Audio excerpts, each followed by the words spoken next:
Hello students, welcome to Eklavya IGNOU. आज की इस वीडियो में देखेंगे हम जो आपका एमए हिस्ट्री इग्नू का सब्जेक्ट है MHI01 यानी एंशंट एंड मिडिवल सोसाइटी, प्राचीन एवं मध्यकालीन समाज। तो आपके पेपर के पॉइंट ऑफ व्यू से जितने भी प्रीवियस ईयर क्वेश्चन जो बार बार रिपीट होते हैं और भी जितने मोस्ट इंपॉर्टेंट क्वेश्चन है जो आपके पेपर में आ सकते हैं, वो सारे क्वेश्चन आपको इस एक वीडियो में मिलेंगे। ठीक है, इससे आपको पेपर में आसानी होगी।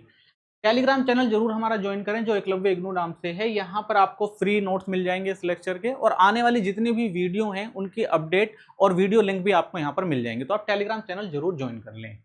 तो आपका पेपर जो है वो 100 मार्क्स का आता है। टोटल 3 घंटे का आपका पेपर होता है, जिसमें आपको 5 क्वेश्चन करने होते हैं। 2 पार्ट में डिवाइड होता है और हर पार्ट में से कम आपको 2 क्वेश्चन करने होते हैं, और सबके अंक जो होते हैं वो समान ही होते हैं। ठीक है, तो इस तरह से आपका पेपर आता है। आप देख रहे हैं 1 से 4 तक क्वेश्चन होते हैं यहाँ पर, ये 20-20 मार्क्स के होते हैं। और उसके बाद आप देखते हैं टिप्पणी वाले क्वेश्चन आते हैं, 250 शब्दों में करने होते हैं। तो 4 आप देख रहे हैं यहाँ पर आपको मिलेंगे। सेम ऐसे ही आप देखेंगे जो आपका सेकंड पार्ट होता है, 6, 7, 8, 9 तक आपको जो है वो 20-20 नंबर के क्वेश्चन मिल जाते हैं। और फिर 10th जो क्वेश्चन आप देखते हैं वो टिप्पणी वाला क्वेश्चन होता है। ठीक है, यानी कि दोनों भाग 1 और भाग 2 दोनों में आपको टिप्पणी वाले क्वेश्चन भी मिलते हैं। तो देखिए, दोनों पार्ट में से आपको क्या करने होते हैं, 5 क्वेश्चन करने होते हैं। तो आप क्या कर सकते हैं भाई, दोनों पार्ट में से 2-2 क्वेश्चन तो आपको करने ही होते हैं। उसके बाद आप क्या कर सकते हैं, किसी भी एक पार्ट में से एक और क्वेश्चन कर सकते हैं, जिससे आपके टोटल 5 क्वेश्चन हो जाए। ठीक है, तो इस वीडियो में हम क्या करेंगे कि जितने भी आपके 20 नंबर के इंपॉर्टेंट क्वेश्चन बनते हैं, इस वीडियो में हम वो सारे क्वेश्चन कंप्लीट करेंगे। ठीक है, इसके बाद हम एक और नेक्स्ट वीडियो लेकर आएंगे, उसमें टिप्पणी पे जितने आपके इंपॉर्टेंट क्वेश्चन बनते हैं, उस वीडियो में हम टिप्पणी वाले सारे क्वेश्चन जो है वो कंप्लीट करा देंगे। ठीक है, चलिए तो फर्स्ट क्वेश्चन देखते हैं। पहला जो क्वेश्चन है आपका, प्राचीन काल से नवपाषाण युग तक औजारों के विकास का विवरण दीजिए। यानी मनुष्य जब अपनी आदिम अवस्था में था, जंगलों और गुफाओं में रहा करता था, छोटे मोटे शिकार किया करता था, कंदमूल खाता था। ठीक है, उसके बाद आप देखेंगे एक टाइम पीरियड के बाद नवपाषाण युग आता है, जब मनुष्य स्थायी रूप से एक जगह पे रहने लग गया, कृषि वगैरह करने लग गया। तो इस समय से इस समय के बीच में आप देखते हैं औजारों का विकास होता है और बहुत सारे औजारों में परिवर्तन आते हैं। ठीक है, तो इसको हमें समझना है इस क्वेश्चन के अंदर। तो मानव सभ्यता के विकास में आप देखेंगे औजारों का अत्यंत महत्वपूर्ण स्थान रहा है। ठीक है, आदिम मानव से आज तक आप देखेंगे अपने कामों को आसान बनाने के लिए मनुष्य ने बहुत सारे औजारों का निर्माण किया है। ठीक है, तो पहले का जो प्रारंभिक अवस्था में जो मनुष्य था वो क्या करता था, प्राकृतिक वस्तुओं जैसे पत्थर हो गए, लकड़ी हो गई, इनका केवल उपयोग करता था। यानी अगर उसे किसी जानवर का शिकार करना होता था तो वो पत्थर से उसको मार दिया करता था, या कोई लकड़ी के डंडे वगैरह उनसे शिकार कर लिया करता था। ठीक है, लेकिन धीरे धीरे जब जरूरत महसूस हुई कि भाई इनसे काम नहीं चल रहा है और बड़े शिकार करने हैं तो औजारों की जरूरत पड़ेगी, तो इस तरह से मनुष्य ने क्या किया भाई, अपने क्रमिक विकास यानी अपनी बुद्धि का इस्तेमाल करना शुरू किया। और जैसे जैसे वो बुद्धि का इस्तेमाल करता गया, वो औजारों को भी अच्छे से बनाना शुरू करता चला गया। ठीक है, तो समय के साथ आप देखेंगे औजारों का निर्माता बन गया, और यही विशेषता जो थी मनुष्य को अन्य जीवों से अलग बनाती है। तो इसी कारण मनुष्य जो है अपना क्रमिक विकास कर पाया और इस अवस्था में पहुंच पाया है। ठीक है, चलिए तो सबसे पहले समझेंगे निचला पूरा पाषाण काल जो था।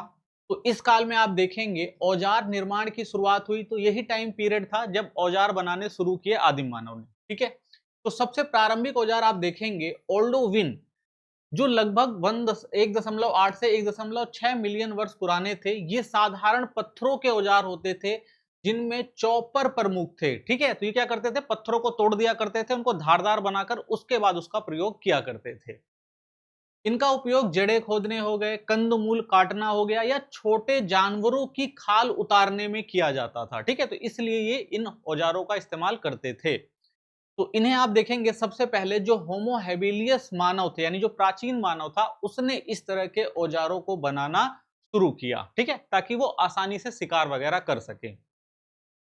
इसके बाद आप देखेंगे एक्यूलियन औजार विकसित हुए। तो इसने और क्या किया भाई, अपनी बुद्धि का प्रयोग करना शुरू किया और अच्छे औजार बनाने शुरू किए जो अधिक परिष्कृत थे। इसमें आप देखेंगे हाथ कुल्हाड़ी हो गई, क्लीवर आदि प्रमुख थे। ठीक है, तो हाथों से पकड़ना आसान हो और शिकार करना आसान हो और आसानी से अपने काम को अंजाम दिया जा सके। तो इस तरह के आप देखेंगे उन्होंने जो है हथियारों को बनाना, औजारों को बनाना शुरू किया। ठीक है, तो इसमें आप देखेंगे जो होमो इरेक्टस मानव थे, ठीक है, उन्होंने इसका उपयोग सबसे पहले किया था। ठीक है, तो ये औजार आप देखेंगे काटने, छीलने और शिकार के लिए उपयोग किए जाते थे।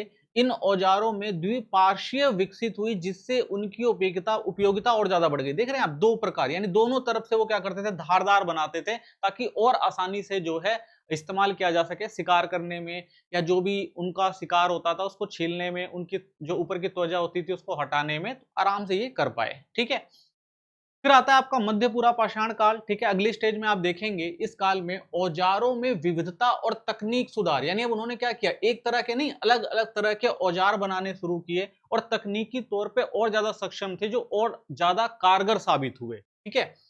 तो मोस्टेरियन औजार इस काल की विशेषता थे, जिन्हें मुख्यतः नियंदरथल मानव उपयोग करते थे। ठीक है। तो क्रमिक विकास की अगली श्रृंखला में जब नियंडरथल मानव आते हैं, तो वो अपने औजारों को और ज्यादा विविधता लेकर आते हैं, और ज्यादा तकनीकी सुधार करते हैं, ताकि शिकार करना या अन्य काम करने आसान हो जाए। ठीक है। इस काल के औजारों में आप देखेंगे खुरचनी, छुरी, ब्लेड, बेधक आदि शामिल थे। देख रहे हैं, नए प्रकार के औजारों का इन्होंने क्या किया, आविष्कार किया, और इनका उपयोग आप देखेंगे शिकार, मांस काटने, लकड़ी को आकार देने और चमड़ा तैयार करने में किया जाता था। ठीक है। यानी तकनीकी सुधार करके औजार बनाए और उनसे और भी काम लिए जाने लगे। पहले सिर्फ क्या होता था, शिकार किया जाता था। एक महत्वपूर्ण परिवर्तन यह था कि अब पत्थर के साथ साथ आप देखेंगे हड्डी, लकड़ी और सींग का भी उपयोग होने लगा था। ठीक है। ये देखिए, हथियारों में ये लोग क्या करते थे, लकड़ी वगैरह, सींग वगैरह का इस्तेमाल किया करते थे, ताकि और ज्यादा अच्छे से उसका इस्तेमाल किया जा सके। ठीक है।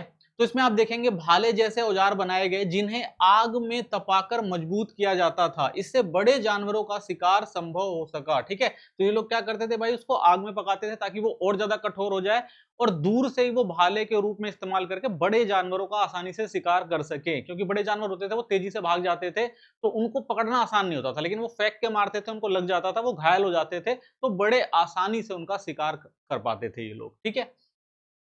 अब आता है आपका उच्च पुरा पाषाण काल। तो इस काल में आप देखेंगे औजार निर्माण अपनी उन्नत अवस्था में पहुंच गया।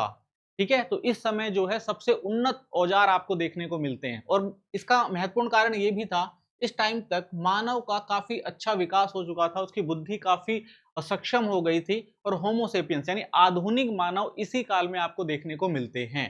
तो इन्होंने विविध प्रकार के औजार बनाए और तकनीकी कौशल में वृद्धि हुई, यानी तकनीकी रूप में और ज्यादा सक्षम आप देखेंगे, उन्होंने जो है औजारों का निर्माण जो है शुरू कर दिया था। ठीक है। तो इन औजारों की अगर आप विशेषता की बात करेंगे, तो आप देखेंगे संयुक्त औजार का विकास। ठीक है। यानी देख रहे हैं कितने सारे औजार, अलग अलग प्रकार के, अलग अलग काम के लिए इन्होंने अलग अलग तरह के औजारों को बनाना शुरू किया।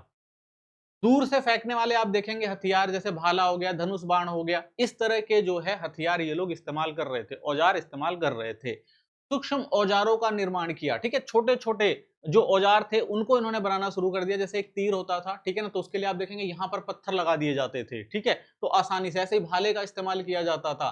तो इस तरह से यानी सूक्ष्म हथियार बनाए जाते थे, जिनको एक और पार्ट से लगा दिया जाता था, यानी संयुक्त किया जाता था, इकट्ठा कर दिया जाता था, तो इनका इस्तेमाल जो था और ज्यादा आसान हो जाता था, और शिकार जो था और ज्यादा आसान हो गया था। ठीक है। तो अब औजारों को अत्यंत धारदार सुडोल बनाया जाने लगा। इसमें आप देखेंगे हड्डी हो गई, दांत हो गए, लकड़ी और बहुमूल्य पत्थरों का भी उपयोग किया जाता था। ठीक है ना। तो अच्छे किस्म के जो पत्थर होते थे, उनको भी इन हथियारों के रूप में इस्तेमाल किया जाने लगा। तो इससे यह भी संकेत मिलता है कि वस्तुओं का आदान प्रदान भी प्रारंभ हो गया था। यानी दूर दराज इलाकों में ये लोग जाते थे, वहां पर देखते थे भाई कि हथियार बनाने के लिए ये पत्थर बहुत ज्यादा इंपॉर्टेंट है, तो वहां से पत्थरों का ये लोग लेन देन भी करने लग गए। ठीक है। या अगर कहीं हड्डी मिल जाती थी, या दांत मिल जाता था, या लकड़ी मिल जाती थी, तो इन सब चीजों का भी ये लोग आदान प्रदान करने लगे, ताकि हथियार और औजार बनाना आसान हो जाए। ठीक है। अब देखते हैं नवपाषाण काल। तो नवपाषाण काल में आप देखेंगे औजारों में एक महत्वपूर्ण परिवर्तन आता है। अब औजारों को घिस कर और पॉलिश करके बनाया जाने लगा, जिससे वे अधिक मजबूत और उपयोगी हो गए। ठीक है। यानी इस समय एक पत्थर को अच्छे से घिसा जाता था, ठीक है ना, पॉलिश की जाती थी, ठीक है ना, शाइनिंग बढ़ाई जाती थी और धार दिया जाता था, जिससे वो और ज्यादा उपयोगी हो गए। ठीक है। तो इसी काल के प्रमुख औजार आप देखेंगे कुल्हाड़ी, हंसिया, हथौड़े आदि शामिल थे। तो इसी समय यानी नवपाषाण काल में ये महत्वपूर्ण जो हथियार थे, वो प्रकाश में आते हैं। इस तरह के हथियारों का इस्तेमाल जो है वो मनुष्य शुरू करता है, और जब इस तरह के हथियार आए, तो आप देखेंगे इनका उपयोग कृषि, वृक्ष काटने, निर्माण कार्यों में किया जाता था। यह काल मानव जीवन में स्थायी बसावट, यानी यही नवपाषाण जो काल था, मनुष्य ने क्या किया भाई, अब जो वो शिकारी और संग्रहक का जीवन जी रहा था उसको छोड़कर स्थायी तौर पर एक जगह वो रहने लग जाता है। ठीक है, और साथ ही क्या करता है, वो कृषि की शुरुआत करता है। तो यहीं से आप देखेंगे कि कृषि की शुरुआत होती है, स्थायी तौर पर रहने लग जाता है। ठीक है ना, और आगे आप देखेंगे और किस तरह से नगरों का निर्माण होता है, गांवों का निर्माण होता है। तो ये सारी चीजें जो है इससे आगे की प्रक्रिया में आपको देखने को मिलती हैं। ठीक है, तो आप कह सकते हैं औजारों का जो विकास था साधारणतः पत्थरों से शुरू होकर परिष्कृत बहुउद्देश्य, ठीक है ना, कई कामों के लिए और तकनीकी रूप से जो उन्नत औजार थे वहां तक पहुंचा। यह विकास किस लिए हुआ? क्योंकि मानव ने अपनी बुद्धि का इस्तेमाल करना शुरू किया, अनुभव और आवश्यकताओं के अनुसार। ठीक है, तो उसको अनुभव हुआ भाई किस तरह से हम और अच्छे हथियार बना के उनका इस्तेमाल कर सकते हैं, शिकार को और अच्छा कर सकते हैं। ठीक है, और आवश्यकता भी थी क्योंकि भाई सिर्फ जंगलों के सहारे नहीं रहा जा सकता था, शिकार के सहारे नहीं रहा जा सकता था। ठीक है ना, तो इनको क्या करना पड़ता था भाई, खाना इकट्ठा करना पड़ता था। तो इकट्ठा करने के लिए इन्हें क्या करना पड़ेगा भाई, जरूरी है कि उनके पास अच्छे हथियार हो ताकि शिकार को पकड़ा जा सके। ठीक है, तो औजारों के विकास ने न केवल मानव जीवन को सरल बनाया बल्कि सभ्यता के विकास को भी गति दी। ठीक है, तो उनका जीवन भी सरल हुआ और आगे जो सभ्यता का विकास हुआ वो भी आप देखेंगे औजारों की ही देन था। ठीक है, चलिए नेक्स्ट क्वेश्चन देखेंगे। अगला क्वेश्चन है, पशुपालक खानाबदोशी की प्रमुख विशेषताओं का परीक्षण उनकी सामाजिक संरचना और अर्थव्यवस्था के संदर्भ में कीजिए। यानी जब मनुष्य ने पशु पालने शुरू किए तो पशुओं के साथ वो एक स्थान से दूसरे स्थान पर जाता था, तो ये किस तरह से आर्थिक रूप से और सामाजिक रूप से जुड़े हुए थे, ये आपको इस आंसर के अंदर बताना है। ठीक है, तो देखिए पशुपालक खानाबदोशी मानव समाज विकास का एक महत्वपूर्ण चरण था। ठीक है, जिसमें आप देखेंगे पशुपालक जीवन यापन का मुख्य आधार होता था और लोग स्थायी रूप से एक स्थान पर ना रहकर चारागाह की खोज में निरंतर स्थान परिवर्तन करते थे। इस जीवन शैली की विशेषताएं मुख्यतः इसकी अर्थव्यवस्था और सामाजिक संरचना से जुड़ी हुई थी। ठीक है, तो मनुष्य जब खानाबदोश जीवन जी रहा था तो उस समय उसको क्या चाहिए थे भाई, जानवर, वो जानवरों को साथ रखता था। अब जानवरों को क्या चाहिए, उनको पानी चाहिए, चारगाह चाहिए, तो एक जगह पे तो मिल नहीं पाती थी, मौसम में परिवर्तन होता रहता था, तो इसलिए इनको एक जगह से दूसरी जगह जाना पड़ता था और वहां पर जाकर ये लोग क्या करते थे, एक कुछ समय के लिए वहां पर व्यतीत करते थे समय। ठीक है ना, और उसके बाद जब वहां पे चरगाह या पानी की समाप्ति होती थी तो दूसरी जगह की तलाश में चले जाते थे। ठीक है, तो ये कंटिन्यूअस चलता रहता था। तो ये आप देखेंगे स्थायी जीवन जीने से पहले एक ये प्रक्रिया भी शुरू हुई थी मानव समाज के अंदर। ठीक है, और ये देखिए ये जो आप देख रहे हैं खानाबदोशी जीवन था, तो ये इनकी अर्थव्यवस्था से जुड़ा हुआ था और सामाजिक संरचना से भी जुड़ा हुआ था। ठीक है, क्यों? तो देखिए अगर हम अर्थव्यवस्था की विशेषता बताएं तो पशुपालक जो खानाबदोश थे उनकी अर्थव्यवस्था का मूल आधार जो था वो पशुपालन था। ठीक है, तो भाई इनका जो भी काम चलता था वो पशुपालन से ही चलता था ना, जिसमें आप देखेंगे भेड़ हो गई, बकरी हो गई, गाय हो गए, ऊंट हो गए, घोड़े हो गए, तो इन पशुओं का ये पालन करते थे और इनसे ही आप देखेंगे दूध, मांस, ऊन तथा अन्य उत्पादकों पर ये निर्भर रहते थे। तो इनके जीवन का जो सहारा था वो क्या थे, ये जानवर ही थे। इन्हीं से ही जो है अपनी जो भी जरूरतें थे उनको पूरा किया करते। ठीक है, मुख्य आर्थिक गतिविधियां इनकी क्या थी, तो भाई पशुपालन ही इनका प्रमुख व्यवसाय होता था। आप देखेंगे इनका जीवन जो था वो घुमंतू जीवन था, वर्ष भर चारागाह और पानी की खोज में अपने पशुओं के साथ घूमते थे। निर्धारित क्षेत्र में आप देखेंगे आवागमन, यानी जिनको पता होता था भाई कहां पर किस टाइम में घास और पानी मिलेगा, तो ये उसी समय अंतराल में उन जगहों पर जाया करते थे। ठीक है, तो उनका आवागमन पूरी तरह से अनियमित नहीं होता था बल्कि वे एक निश्चित क्षेत्र के भीतर ही मौसमी रूप से घूमते थे। तो इनको पता था भाई एक निश्चित क्षेत्र में कहां पर इनको पानी और किस समय में इनको जो है चरगाह अच्छे मिलेंगे, तो ये उन क्षेत्रों में जाते थे अपने पशुओं को लेकर। ठीक है, जीवन यापन आधारित उत्पादन था, तो उनका उत्पादन आप देखेंगे बाजार के लिए नहीं होता था। ठीक है, तो ये लोग बाजार के लिए नहीं उत्पादन करते थे बल्कि अपनी आवश्यकताओं की पूर्ति के लिए ही उत्पादन किया करते थे। यानी जानवरों से जो भी चीज मिलती थी तो ये अपने जीवन जीने के लिए ही आत्मनिर्भर थे भाई, कि भाई हमें इतना मांस चाहिए या इतना दूध चाहिए, ठीक है, या इतने ऊन चाहिए, तो उसी के हिसाब से ये लोग उत्पादन किया करते थे। ठीक है, प्राकृतिक परिस्थितियों पर निर्भरता थी, तो आप देखेंगे उनकी अर्थव्यवस्था पूरी तरह से भाई वर्षा, घास, जल और मौसम पर निर्भर करती थी। ठीक है, क्योंकि भाई जानवरों को पालना है तो ये चीजें तो चाहिए ही होती थी। तो आप देखेंगे सूखा या रोग जैसी प्राकृतिक आपदाएं उन्हें प्रभावित करती थी। तो भाई अगर कहीं सूखा पड़ गया या कहीं पे कोई रोग उत्पन्न हो गया तो ये क्या होता था, इनके लिए भाई आपदा होती थी। ठीक है, क्योंकि भाई सूखा पड़ गया तो जितने जानवर हैं, ठीक है, उनको चारगाह नहीं मिलेगा, उनको पानी नहीं मिलेगा, तो उनके जानवर मर जाएंगे, तो समस्या थी। अगर रोग हो गया तो वो भी एक समस्या थी भाई, क्योंकि भारी इफेक्ट डालती थी, उसमें चिकित्सा वगैरह की तो सुविधाएं होती नहीं थी। ठीक है, तो ये उनकी कुछ समस्याएं भी थी। विनिमय प्रणाली की बात करें तो वो स्थायी कृषि समाजों से वस्तु विनिमय करते थे, पशु उत्पादकों के बदले अनाज और अन्य वस्तुएं भी प्राप्त करते थे। तो आप देखेंगे इनका कृषि समाजों से भी संपर्क होता था, इनको अनाज वगैरह चाहिए होता था तो ये क्या करते थे, अपने जानवरों को उनको दे दिया करते थे, या उनसे संबंधित जो भी उत्पाद होता था, ऊन हो गया, मांस हो गया, दूध हो गया, ये सब कृषि समाज को देते थे और बदले में उनको अनाज मिल जाया करता था। तो वस्तु विनिमय भी ये लोग किया करते थे। तो इस प्रकार उनकी अर्थव्यवस्था आप देखेंगे सरल थी, आत्मनिर्भर थी, किंतु सीमित उत्पाद क्षमता वाली होती थी। तो सीमित उत्पादन था उनका पशुओं से संबंधित। ठीक है, बाहरी समाजों पर कुछ हद तक निर्भर भी करती थी, तो बाहरी समाज से भी देखते हैं अनाज वगैरह ये लोग ले लिया करते थे। तो ये इनकी पूरी एक अर्थव्यवस्था थी जो पशु चालक चलाते थे अपनी। ठीक है, तो घूमते रहते थे और उसी के हिसाब से अपना जीवन भी ये लोग व्यतीत करते थे। इनकी अर्थव्यवस्था भी उसी के आधार पर चलती थी। अब बात करेंगे सामाजिक संरचना की विशेषताएं। तो पशुपालक जो समाज थे, खानाबदोश जो समाज था, उनकी सामाजिक संरचनाएं क्या थी? तो आप देखेंगे पशुपालक खानाबदोशों की सामाजिक संरचना भी उनकी आर्थिक गतिविधियों से ही प्रभावित होती थी। तो जो उनकी आर्थिक गतिविधियां थी वो उनके समाज को भी प्रभावित करती थी।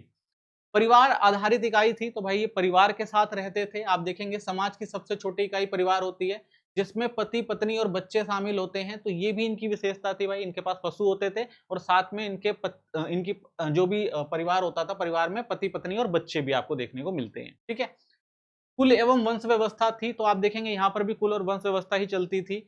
परिवार मिलकर एक समूह या कबीला बनाते थे, जो अक्सर एक ही पूर्वज से जुड़े हुए होते थे। ठीक है, तो इनका भी क्या होता था भाई, एक कबीला होता था, एक कबीले में बहुत सारे परिवार होते थे। ठीक है ना, और हर एक परिवार का एक जो था पूर्वज था, उसी पूर्वज से पूरा परिवार जुड़ा हुआ था, इसलिए इनको कबीला या समूह भी कहा जाता था।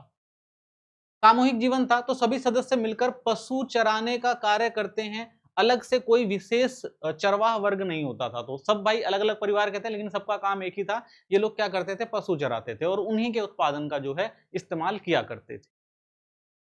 संपत्ति के स्वरूप की बात करें तो पशुओं पर व्यक्तिगत स्वामित्व होता था, जबकि चारागाह सामूहिक या सीमित अधिकार के अंतर्गत होते थे। तो बहुत सारे परिवार के लोग थे। ठीक है, सब परिवार के अपने अपने जानवर हुआ करते थे, उनको वो इस्तेमाल करते थे, चराते थे। ठीक है ना, चारगाह की तलाश में घूमते थे। ठीक है, लेकिन सबसे बड़ी बात ये थी कि भाई जो भी जगह ये जाते थे, तो एक ऐसा नहीं कि एक व्यक्ति अपने जानवरों के साथ वहां जाता था।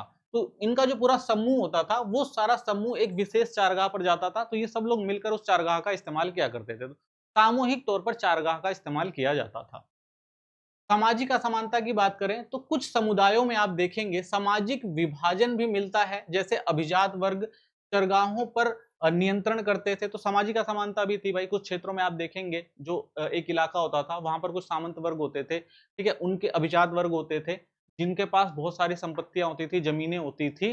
तो आप देखेंगे उनका नियंत्रण जो था उस क्षेत्र पर ज्यादा होता था। ठीक है, तो इस वजह से कई बार जो है आप देखेंगे जो चारगाह की तलाश में ये लोग जाते थे, तो उनके ऊपर भी डिपेंड रहना पड़ता था भाई। वो इजाजत देते थे तभी वहां पर उनको चारगाह अपने पशुओं को लेकर चारगाह में जाने की इजाजत हुआ करती थी। तो थोड़ी सामाजिक समानता भी आपको इस स्तर पर देखने को मिलती है। ठीक है, रीति रिवाज और संस्कृति की बात करें तो विवाह हो गया, अनुष्ठान और धार्मिक क्रियाओं में पशुओं की महत्वपूर्ण भूमिका होती थी। तो जो भी इनके धार्मिक अनुष्ठान होते थे, पशुओं को जो था विशेष महत्व दिया जाता था। तो पशु बलि हो गई या पशु उत्पादकों का उपयोग जो था आम बात थी। ठीक है, तो उनका इस्तेमाल ये लोग किया करते थे। सरल जीवन शैली थी इनकी। इनका भौतिक जीवन साधारण होता था, हल्के पोर्टेबल घर और सामान होते थे, ताकि आसानी से स्थान परिवर्तन किया जा सके। तो भाई ये हल्के सामान लेकर चलते थे, पोर्टेबल घर वगैरह, टेंट वगैरह बनाते थे, क्योंकि इनको एक जगह पे स्थायी तौर पर रहना नहीं होता था। ठीक है ना, चारगाह और पानी की तलाश में अलग अलग जगहों पर जाना पड़ता था। तो इसलिए ऐसे ही सामान लेकर चलते थे जिनको कैरी करना आसान हो जाए। ठीक है, तो आप कह सकते हैं कि पशुपालक खानाबदोशी एक विशिष्ट जीवन शैली है, जिसमें अर्थव्यवस्था और सामाजिक संरचना एक दूसरे से गहराई से जुड़ी होती है। पशुपालन ना केवल उनकी आर्थिक गतिविधि है, बल्कि उनके सामाजिक संगठन, संस्कृति और जीवन शैली को भी क्या करता है, निर्धारित करता है। यद्यपि व्यवस्था पर्यावरण के अनुकूल और लचीली है, फिर भी इसकी सीमाएं हैं। जैसे इनको भाई प्रकृति पर निर्भर रहना पड़ता है, बाहरी समाजों पर आश्रय, तो एक सीमित आर्थिक प्रणाली बनाती है। ठीक है, तो ये जो था पूरा एक आप देखेंगे जो पशुपालक खाना बदोशी समाज था, उनकी सामाजिक और आर्थिक संरचना थी। ठीक है, चलिए नेक्स्ट क्वेश्चन देखेंगे। अगला क्वेश्चन है, विश्व के विभिन्न क्षेत्रों में कृषि की शुरुआत का विश्लेषण कीजिए। यानी कृषि की शुरुआत कैसे हुई और अलग अलग क्षेत्रों में किस तरह से कृषि का जो है आप देखेंगे काम शुरू किया गया। तो ये इसमें आपको आंसर देना है। तो कृषि के विकास की बात करें तो मानव इतिहास की सबसे महत्वपूर्ण क्रांतियों में से एक है। ठीक है, तो महत्वपूर्ण क्रांति क्यों है?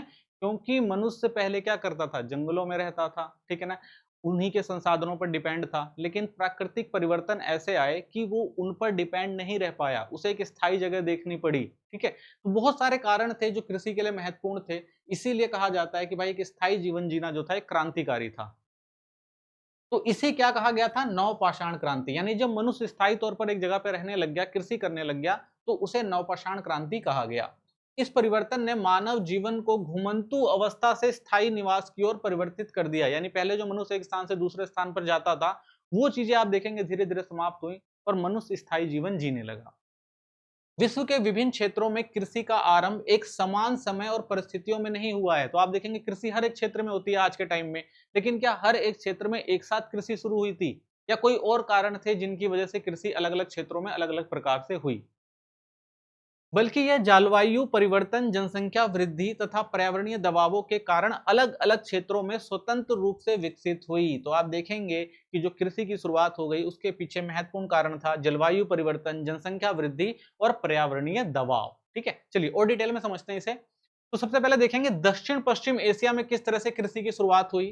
तो कृषि की शुरुआत सबसे पहले आप देखेंगे दक्षिण पश्चिम एशिया में मानी जाती है, जिसमें लेबनान, सीरिया, इराक और ईरान जैसे क्षेत्र शामिल हैं। यहाँ देखेंगे आप गेहूं, जौ, मटर, मसूर जैसी फसलों की खेती प्रारंभ हुई। तो इन महत्वपूर्ण फसलों को सबसे पहले आप देखेंगे दक्षिण पश्चिम एशिया में उगाया गया था, उनकी खेती करी गई थी स्थायी तौर पर। फिर आप देखते हैं नतुफियाई समुदाय प्रारंभ में भोजन संग्रह करता था। यानी पहले मनुष्य क्या करता था भाई, भोजन संग्रह करता था, यानी कंदमूल इकट्ठा कर लिए, जानवरों का शिकार कर लिया, ठीक है ना, और उसका इस्तेमाल करते थे जब तक हो पाता था। लेकिन एक टाइम ऐसा आता था भाई वो चीजें खत्म हो जाती थी और उसके बाद शिकार भी नहीं मिलता था और कंदमूल भी जो नहीं मिल पाते थे मौसम की वजह से। तो अब क्या होता था, मनुष्य को समस्याओं का सामना करना पड़ता था। तो जलवायु में परिवर्तन, विशेषकर शुष्कता में वृद्धि ने लोगों को नए खाद्य स्रोत विकसित करने के लिए प्रेरित किए। तो अब मनुष्य को क्या जरूरत महसूस हुई भाई, जलवायु परिवर्तन के कारण, कि जो उनको कंदमूल मिला करता था वो अब समाप्त हो गया, उस स्थान पर मिल ही नहीं रहा था। क्यों नहीं मिल रहा था भाई, उसके अनुकूल जलवायु ही नहीं रह गई। अब मनुष्य को ये लगा कि भाई ऐसे तो हम भूखे मर जाएंगे, तो हमें क्या करना पड़ेगा, ऐसे फल या अनाज देखने पड़ेंगे जो उस जलवायु से संबंधित हों। ठीक है, तो उसके बाद आप देखेंगे मनुष्य ने ऐसे खाद्य स्रोत विकसित किए जिन्हें वो स्थायी तौर पर रख सके, लंबे समय तक रख सके, ताकि उसको भोजन मिल पाए। तो जेरिको और बीधा जैसे स्थलों के प्रारंभिक कृषि और सिंचाई के प्रमाण प्राप्त होते हैं, जिससे यह क्षेत्र कृषि का जन्म स्थल माना जाता है। तो जेरिको और बीधा जो पहला महत्वपूर्ण स्थल था जहां पर आप देखेंगे कृषि करने की जो चीजें मिली हैं, यानी वहां पर कृषि के साक्ष्य मिले हैं, कृषि होती थी, सिंचाई के साक्ष्य मिले हैं कि वो लोग अच्छे से सिंचाई करके कृषि को करते थे, क्योंकि शुष्क क्षेत्र थे, वहां पर पानी नहीं मिलता था, लेकिन उनको संसाधन चाहिए होते थे कृषि से संबंधित। तो उन्होंने क्या किया भाई, सिंचाई की व्यवस्था करी, ठीक है ना, और वहां पर आप देखेंगे कि अच्छे प्रकार की कृषि हुई और खाद्यान्न फसलों को उगाकर और संग्रह करके रखा जाने लगा। तो इसीलिए आप देखेंगे इन्हें कृषि का जन्म स्थल भी कहा जाता है। ठीक है, अब देखेंगे एनातोलिया, तुर्की और पश्चिम एशिया में किस तरह से कृषि का विस्तार हुआ। तो अनातोलिया क्षेत्र में कृषि का विकास आप देखेंगे धीरे धीरे हुआ और यहाँ शिकार संग्रह से कृषि की ओर संक्रमण स्पष्ट रूप से देखा जा सकता है। तो इस क्षेत्र में भी आप देखेंगे पहले जो मनुष्य था वो क्या था भाई, शिकार और संग्रह किया करता था, वहां पर भी समस्याएं आई, उस समस्याओं की वजह से आप देखेंगे वो भी ये चीज छोड़कर अब कृषि की ओर जो है अग्रसर हुआ। कोयोनु और चाताला जैसे स्थलों पर अनाज उत्पादन और भेड़ बकरी जैसे पशुओं के पालन के प्रमाण मिलते हैं। तो जब इन क्षेत्रों में पुरातत्वविदों ने खुदाई वगैरह करी तो आप देखेंगे यहाँ पर अनाज उत्पादन देखने को मिलता है और भेड़ बकरी जैसे पशुओं को पालने के साक्ष्य मिलते हैं। तो इस आधार पर कहा जा सकता है, तो इन्होंने धीरे धीरे जो है पशु संग्रहक जो करते थे या शिकार संग्रहक जो करते थे उससे कृषि की ओर जो है संक्रमण किया। इस क्षेत्र में आप देखेंगे उपजाऊ भूमि और जल स्रोतों की उपलब्धता ने कृषि के विकास को प्रोत्साहित किया। यहाँ कृषि प्रणाली से आगे अन्य क्षेत्रों को भी प्रभावित किया। ठीक है, यानी यहाँ पर आप देखेंगे भूमि जो थी वो काफी उपजाऊ थी, जल के स्रोत भी आसपास थे, तो कृषि करना जो था वो आसान हो गया। ठीक है, और आप देखेंगे इन क्षेत्रों से प्रभावित होकर आगे जो क्षेत्र थे उन्होंने भी कृषि का रास्ता अपनाया। यूरोप में कृषि का प्रसार आप देखेंगे तो यूरोप में कृषि का विकास लगभग 9000 वर्ष पूर्व ग्रीस और बाल्कान क्षेत्रों में प्रारंभ हुआ। यहाँ सबसे पहले गेहूं और जौ की खेती के साथ पशुपालन को अपनाया गया। ठीक है, तो यहाँ पर भी आप देखेंगे गेहूं और जौ की खेती शुरू की गई।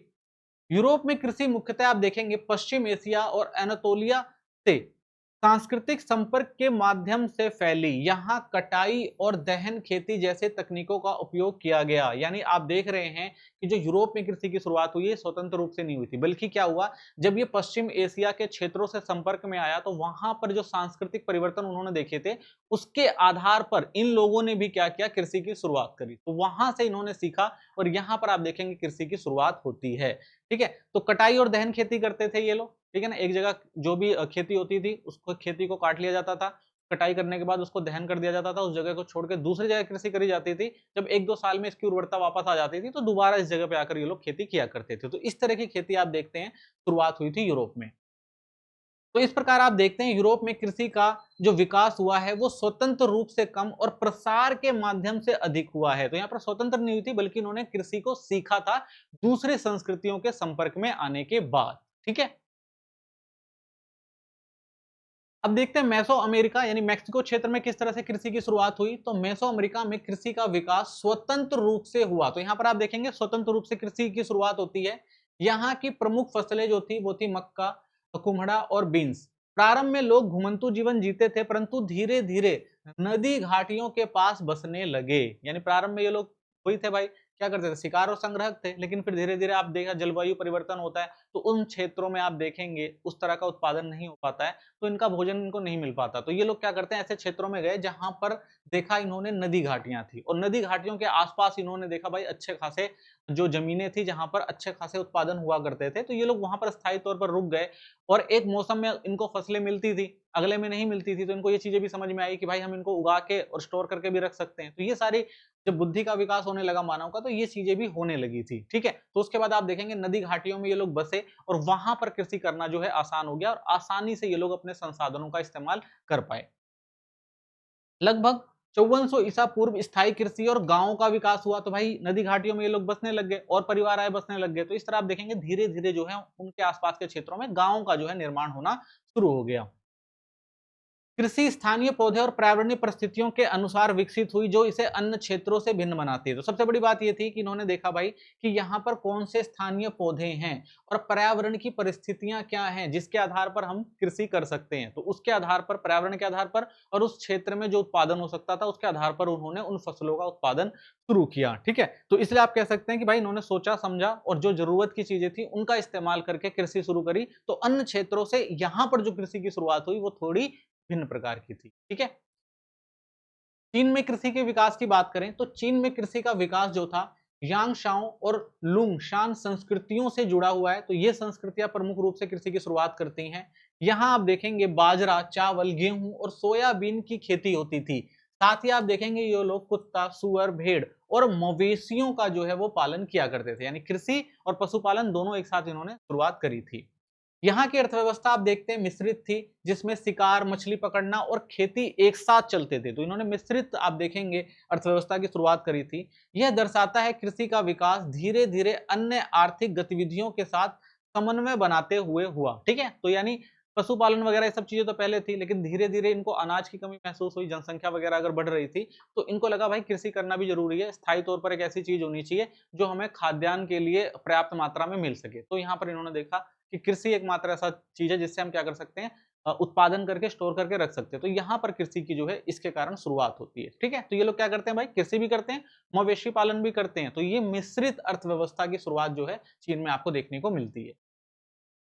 तो स्पष्ट तौर पर आप कह सकते हैं कि विश्व के विभिन्न क्षेत्रों में कृषि का विकास एक सामान्य प्रक्रिया नहीं थी, बल्कि ये विभिन्न पर्यावरणीय और सामाजिक परिस्थितियों के अनुसार हुई थी। ठीक है, पर्यावरण जब बदला था तो उसके आधार पर मनुष्य को परिवर्तन करना पड़े। एक समाज से दूसरे समाज में जब संस्कृति में जब मिलाप बढ़ा तो उनको देखकर कुछ क्षेत्रों में कृषि की शुरुआत हुई। ठीक है, तो दक्षिण पश्चिम एशिया में इसका प्रारंभ हुआ, यूरोप में इसका प्रसार हुआ, जबकि मेसो अमेरिका और चीन में आप देखेंगे कृषि स्वतंत्र रूप से विकसित हुई। अतः कृषि विकास एक बहु केंद्रित क्रिया थी जिसने मानव समाज को स्थायी जीवन, ठीक है, तो यहीं से देखेंगे आप, जब कृषि की शुरुआत होती है तो मनुष्य स्थायी जीवन, सभ्यता और आर्थिक विकास की दिशा में अग्रसर होता है। तो जब एक स्थायी जीवन जीने लग गया, उसके बाद आप देखेंगे कि आर्थिक विकास प्रारंभ होता है, और उसके बाद आप देखेंगे आर्थिक विकास जब होने लगता है तो नगरों का भी विकास शुरू होता है। ठीक है, नेक्स्ट क्वेश्चन है, नवपाषाण क्रांति क्या है? कृषि के प्रारंभ होने के महत्व की चर्चा कीजिए। तो नवपाषाण क्रांति क्या थी?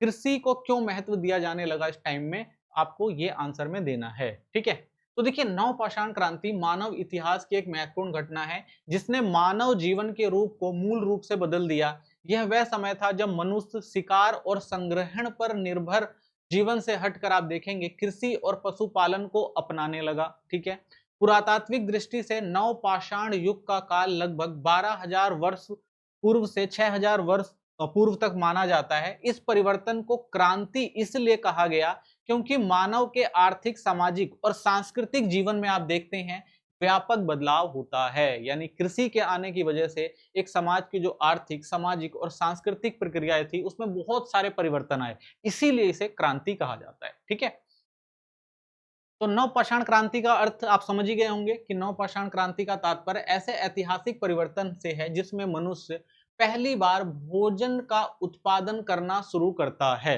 ठीक है, तो प्रसिद्ध विद्वान जो थे वी गॉर्डन चाइल्ड ने इसे नवपाषाण क्रांति कहा और इसे मानव इतिहास की सबसे बड़ी आर्थिक क्रांति भी कहा। यानी जब मनुष्य स्वयं अपना भोजन उत्पादन करने लग गया तो ये एक प्रकार की क्या थी? क्रांति थी, आर्थिक क्रांति थी। इसीलिए वी गॉर्डन चाइल्ड इसे क्या कहते हैं भाई? ये नवपाषाण क्रांति थी। यानी नवपाषाण में ये चीज जो थी पहली बार आई थी जिसने वहां के समाज और वहां की आर्थिक व्यवस्था को जो है बदल दिया था।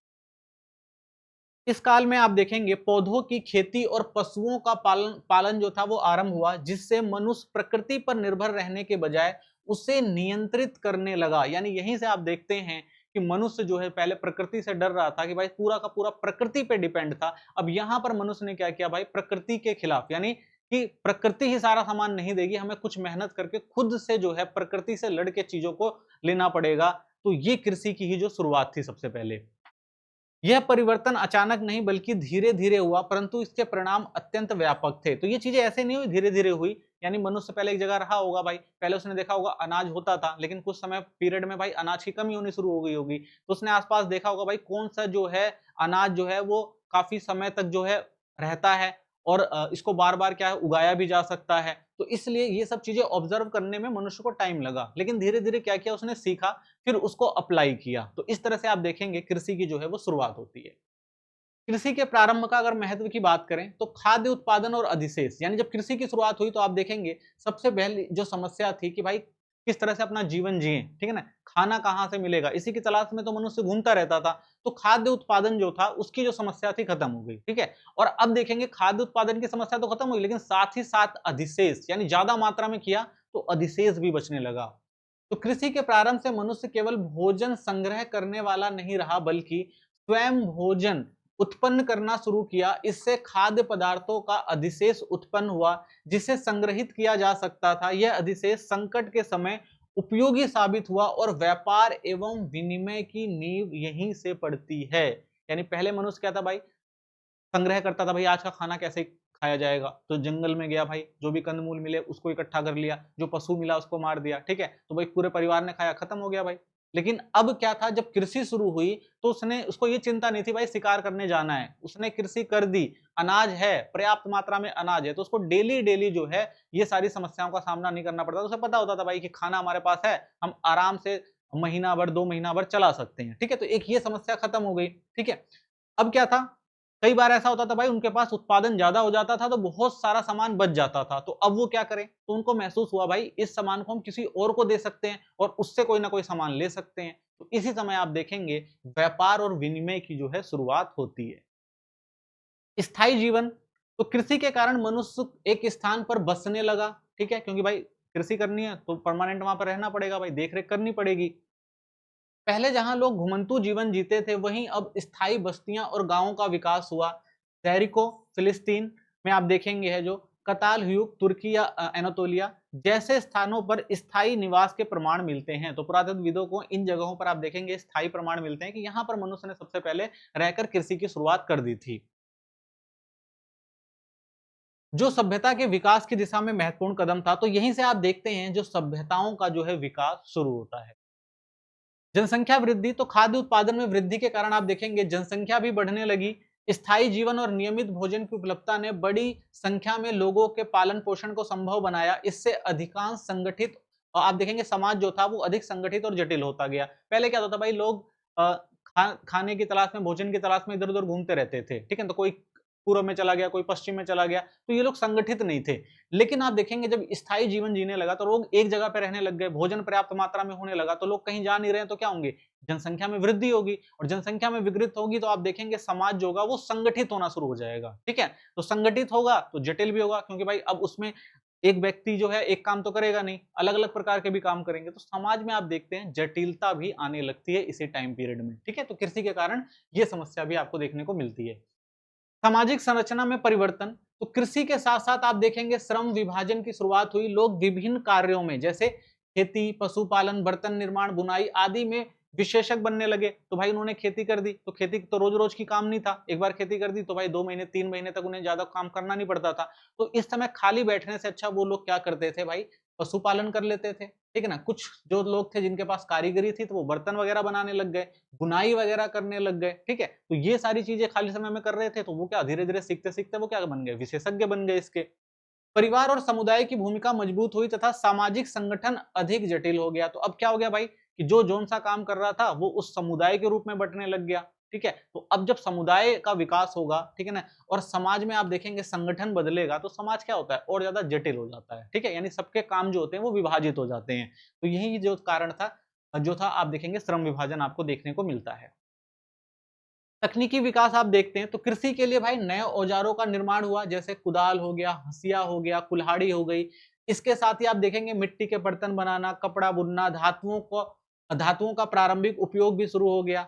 तो जब मनुष्य को भाई जरूरतें महसूस हुई तो उन्होंने क्या किया, औजारों का निर्माण शुरू किया, क्योंकि भाई कृषि जो था वो इतना आसान काम नहीं था, उसके लिए औजारों की जरूरत थी।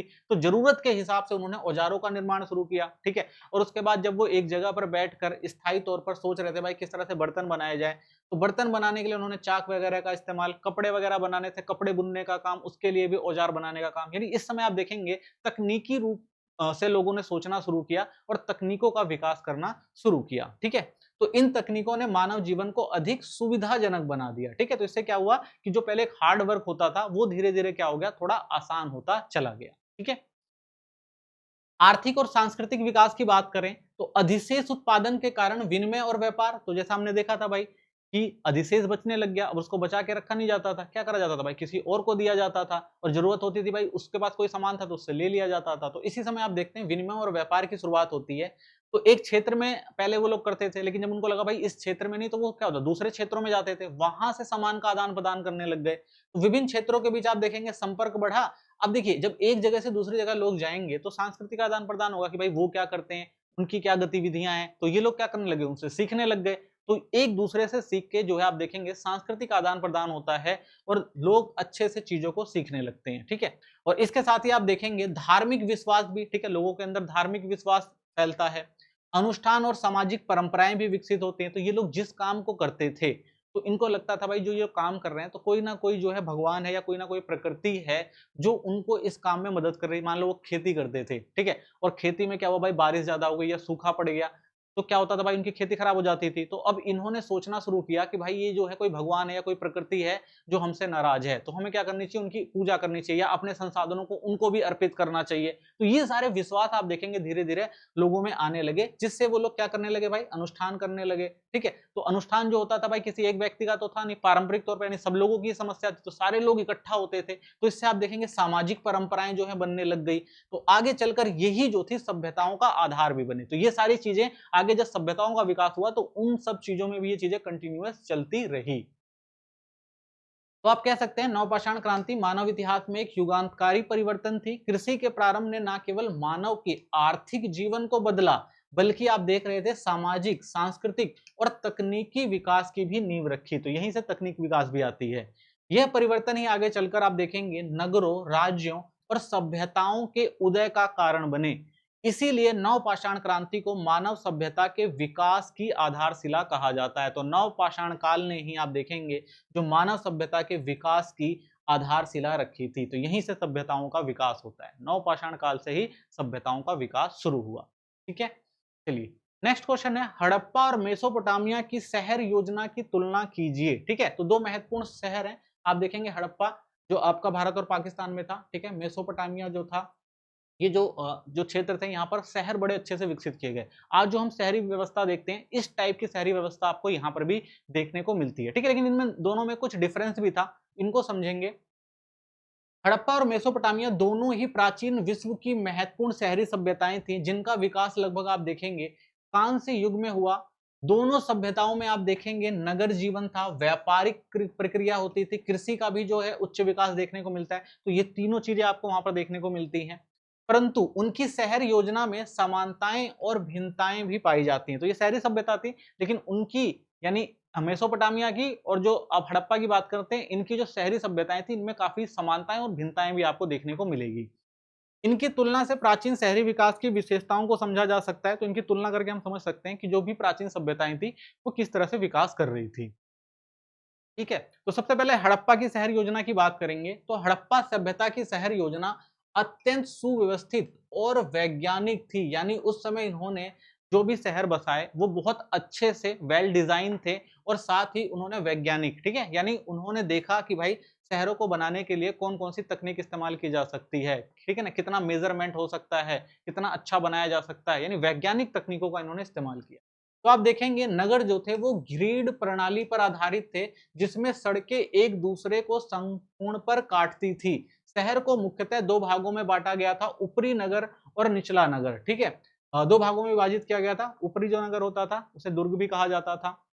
तो देखिए ग्रिड प्रणाली का मतलब क्या था, इन्होंने जो शहरों का विकास किया, तो जो भी घर होते थे, जैसे मान लीजिए ये घर बनाए जाते थे, ठीक है, तो इन घर के साथ में नालियां निकाली जाती थी। ठीक है, और उसके बाद देखिए ये ऐसे, ये था 90 डिग्री पे। ठीक है, इसे ग्रिड प्रणाली कहा जाता था। यहाँ पर जो होता था ये मुख्य जो आप देखते हैं सड़क होती थी। ठीक है, और इन्हीं सड़कों के साथ आप देखेंगे बड़े बड़े नाले भी बनाए जाते थे, यानी घरों का जो पानी होता था इन बड़े नालों में जाता था। और सबसे बड़ी बात ये थी, ये जो नाले थे इनको ढककर भी रखा जाता था। ठीक है, तो ये तो इनकी विशेषता थी। अब देखिए इनके जो शहर होते थे, इन्होंने शहरों को भी दो भागों में बांटा। एक जो शहर देखेंगे वो जो निचला होता था, और एक शहर देखेंगे जो ऊपर बनाया जाता था। ठीक है, अब इनकी भी विशेषता क्या थी कि इन शहरों को भी जो बनाया गया था वेल, यानी अच्छे से किया गया था, एक प्लेटफॉर्म बनाया गया था। उस प्लेटफॉर्म पे आप देखेंगे इन शहरों को विकास किया गया था। ठीक है, और साथ ही उपला ऊपर का जो शहर था वो वैसे भी ऊंचा होता था, यहाँ पर भी प्लेटफॉर्म बनाए गए थे। उसके बाद जो है घरों या शहरों का जो है निर्माण किया गया था। ठीक है, तो एक बड़ी सुव्यवस्थित तरीके से वैज्ञानिक तकनीक के द्वारा आप देखेंगे यहां पर जो है शहरों का निर्माण जो है वो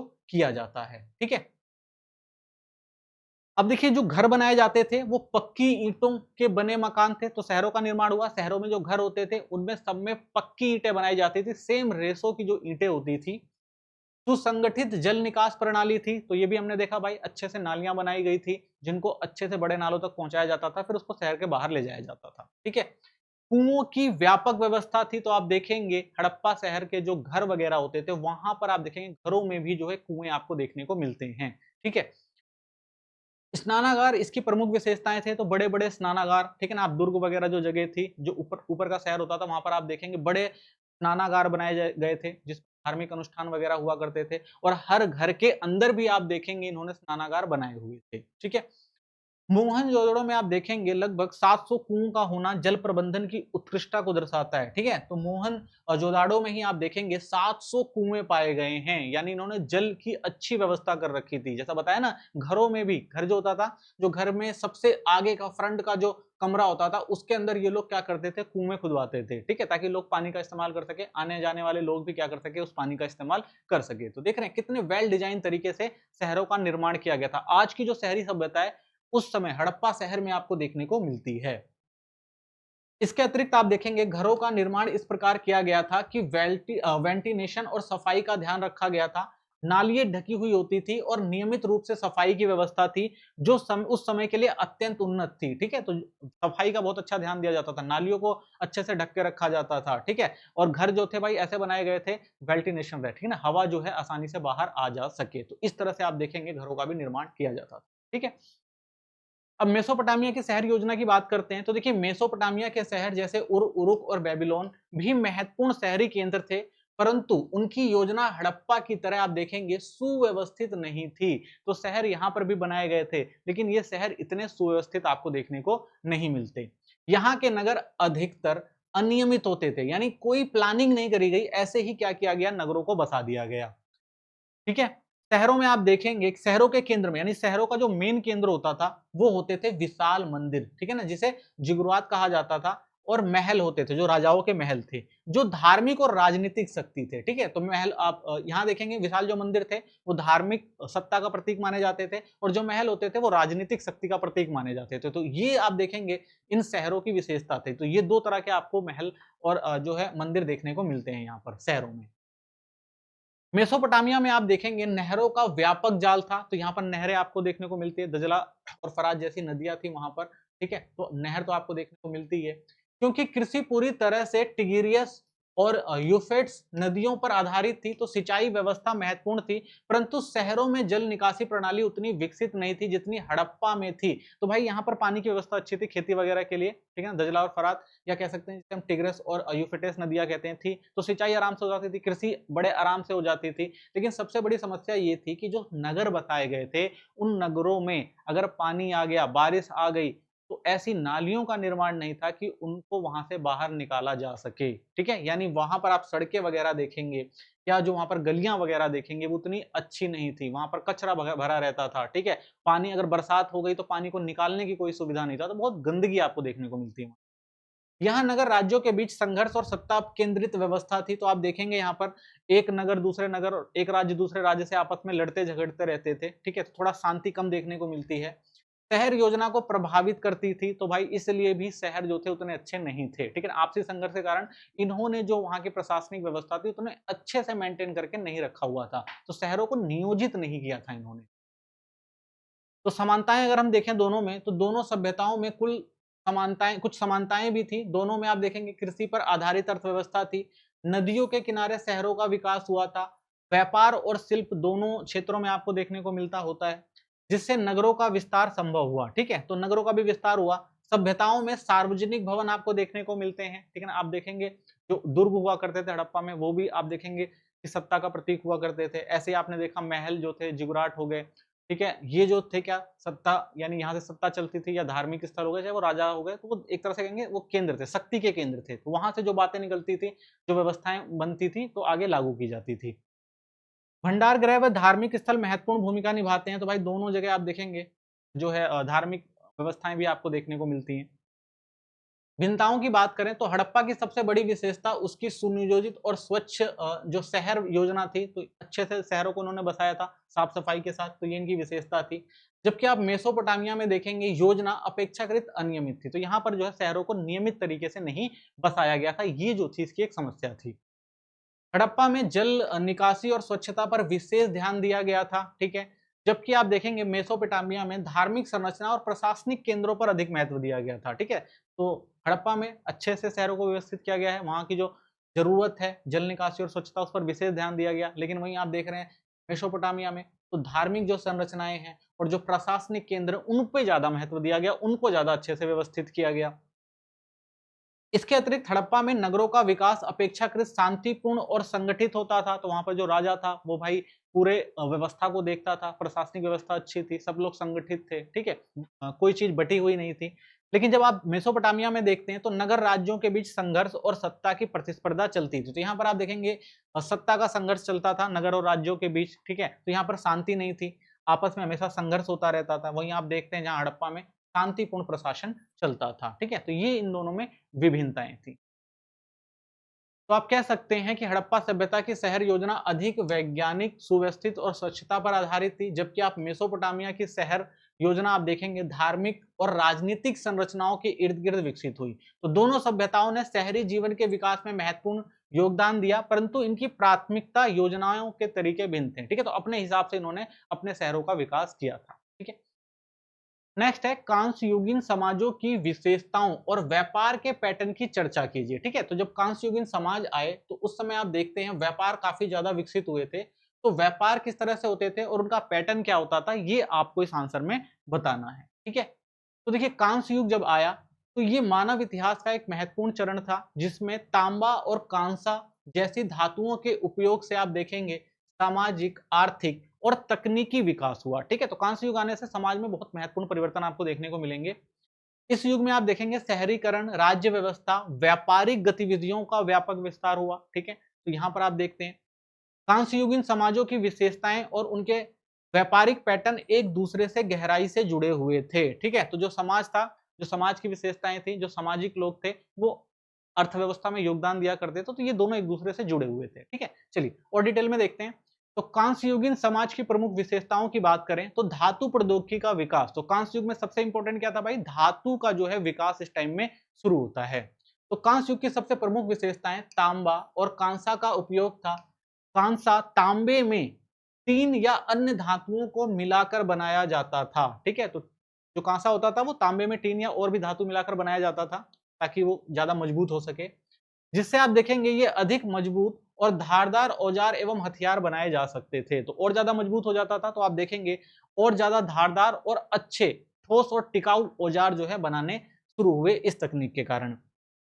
धातु कर्म एक विशेष कौशल था, तो भाई इसके लिए विशेष कौशल की जरूरत होती थी, जिसे विशेषज्ञ ही करते थे और यह पीढ़ी दर पीढ़ी चलता रहता था। तो कौशल की जरूरत क्यों थी कि भाई किस टेम्परेचर पे जो है आप देखेंगे जो तांबा है और टीन को जो है बॉईल करना है, उबालना है, कितनी मात्रा में डालना है, तो ये कौशल था, एक तकनीक थी, हर किसी के बस की बात नहीं थी। तो इसीलिए आप देखेंगे इसके लिए विशेषज्ञ उभर कर आते हैं जो इस काम को किया करते थे। ठीक है, शहरीकरण और नगरों का विकास आप देखते हैं इसी टाइम होता है। तो इस युग में बड़े बड़े शहरों का विकास हुआ जो नदियों के किनारे बसे थे। शहर घनी आबादी वाले थे और इसमें प्रशासन, मंदिर, शिल्प और व्यापारिक गतिविधियां केंद्रित थी। तो आप देखेंगे कि जब व्यापार हो रहा था, ठीक है, तो उस समय आप देखेंगे व्यापार और कृषि के लिए, दोनों के लिए नदियां इंपॉर्टेंट हुआ करती थी। तो आप देखेंगे ज्यादातर जो शहर थे वो नदियों के आसपास ही आपको विकसित होते हुए दिखाई देंगे। ठीक है, और जब वो उस नगर वहां पर बसे तो उस नगर को चलाने के लिए कुछ प्रशासनिक व्यवस्थाएं इंपॉर्टेंट हो गई थी। तो उसी प्रशासनिक व्यवस्था में आप देखेंगे कि राजा उभर कर आते हैं या कुछ क्षेत्रों में जो मंदिर थे वो प्रशासनिक के केंद्र बन जाते हैं। ठीक है, और क्योंकि वो क्षेत्र जहां पर हर एक व्यक्ति पहुंच सकता था, तो वहीं पर आप देखेंगे कि लोगों ने रहना शुरू किया, शिल्प उत्पादन करना शुरू किया, व्यापार करना शुरू किया। तो ये सारी गतिविधियां जो है उसी एक क्षेत्र में होने लगी और वहां पर जनसंख्या बढ़ने लगी, सारे काम होने लगे, तो वो शहरीकृत क्षेत्र बनने लग गए। तो शहरीकरण तभी संभव हुआ जब कृषि के अधिशेष उत्पादन होने लगा, जिससे गैर खाद्य उत्पादन कार्यों में लगे लोगों का भी भरण पोषण संभव हुआ। तो आप ये भी देखेंगे कि भाई जो शहरों का निर्माण था उसका प्रमुख कारण था कृषि में अधिशेष का बचना। जब कृषि में अधिशेष बचने लग गया तो वो क्या था, वो बिकने लगा। ठीक है ना, उसका व्यापार होने लगा। तो व्यापार होने लगा तो भाई जिन लोगों के पास अपना कौशल था, जो अपने काम कर सकते थे, तो उनको ये फायदा हुआ कि वो ये काम कर सकते थे। ठीक है ना, वो क्या कर सकते थे भाई, शिल्प उत्पादन कर सकते थे, वो बर्तन बना सकते थे, औजार बना सकते थे। क्यों? क्योंकि अब उन्हें अनाज की चिंता नहीं थी, अधिशेष बच जाता था, तो जिनको इनके औजार चाहिए होते थे वो इनको अनाज देकर चले जाते थे, तो इनको अनाज भी मिल जाता था, तो उनकी अनाज की समस्या खत्म हो गई। तो इसलिए आप देखेंगे और भी कार्यों में लोग जो है संलग्न हो गए, अलग अलग काम लोग है वो करने लगे। श्रम विभाजन और विशेषज्ञता। तो कांस्ययुगीन समाजों में आप देखेंगे श्रम विभाजन स्पष्ट रूप से दिखाई देता है। लोग विभिन्न पेशों जैसे धातु कर्म हो गया, मुहर निर्माण हो गया, व्यापार हो गया या प्रशासन हो गया, इन कामों में आप देखते हैं कृषि छोड़ के लोग ऐसे कामों में अब इन्वॉल्व होने लगे, ये काम करने लगे। ठीक है ना, तो विशेषज्ञ बनने लगे। इससे समाज अधिक जटिल और संगठित, तो आप देख रहे हैं समाज में जटिलता आ रही है और समाज जो है संगठित हो रहा है, यानी एक के बदले दूसरे का काम नहीं चलेगा, लोगों को संगठित होकर रहना पड़ेगा। ठीक है, तो समाज में भी क्या आएगी, जटिलता आएगी, समाज में भी आप देखेंगे परिवर्तन आपको देखने को मिलेगा।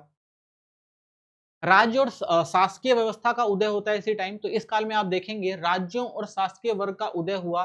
शासक वर्ग जो था वो प्रशासन, कानून व्यवस्था और उत्पादन पर नियंत्रण करता था। यानी अब एक क्षेत्र में क्या हुआ भाई, बहुत सारे लोग आ गए हैं, ठीक है। अब बहुत सारे लोग हैं, बहुत सारी गतिविधियां हो रही हैं, तो उसमें कुछ समस्याएं आ सकती हैं, तो उस समस्या के लिए कोई एक ऐसा व्यक्ति होना चाहिए जो उन सारी समस्याओं को कंट्रोल कर सके। ठीक है, तो इसलिए आप देखेंगे प्रशासनिक व्यवस्था इस टाइम उभर कर आती हैं। ठीक है, मंदिर और महल जैसे संस्थान धार्मिक आर्थिक और राजनीतिक गतिविधियों के केंद्र बनते हैं, तो इसी टाइम इन सबको कंट्रोल करना कौन शुरू करते हैं? तो लोगों की धार्मिक मान्यताएं होती थी, लोग धर्म से जुड़े हुए होते थे, तो उस धर्म के अंदर यानी उस धर्म को मानने वालों में जो श्रेष्ठ होता था, मंदिर का जो पुजारी वगैरह होते थे, वो क्या करने लगे? पूरे समाज को कंट्रोल करने लगे, अपने हिसाब से चलाने लगे। ठीक है, जब जनसंख्या और बढ़ी, शहरीकरण और ज्यादा हुआ, तो केवल मंदिर के लिए इनको इकट्ठा करके ले चल पाना मुश्किल था, तो इसीलिए एक नया वर्ग उभर कर आता है जिसे हम क्या कहते हैं? राजनीतिक वर्ग। ठीक है, तो वो क्या करता था भाई? पूरी प्रक्रिया को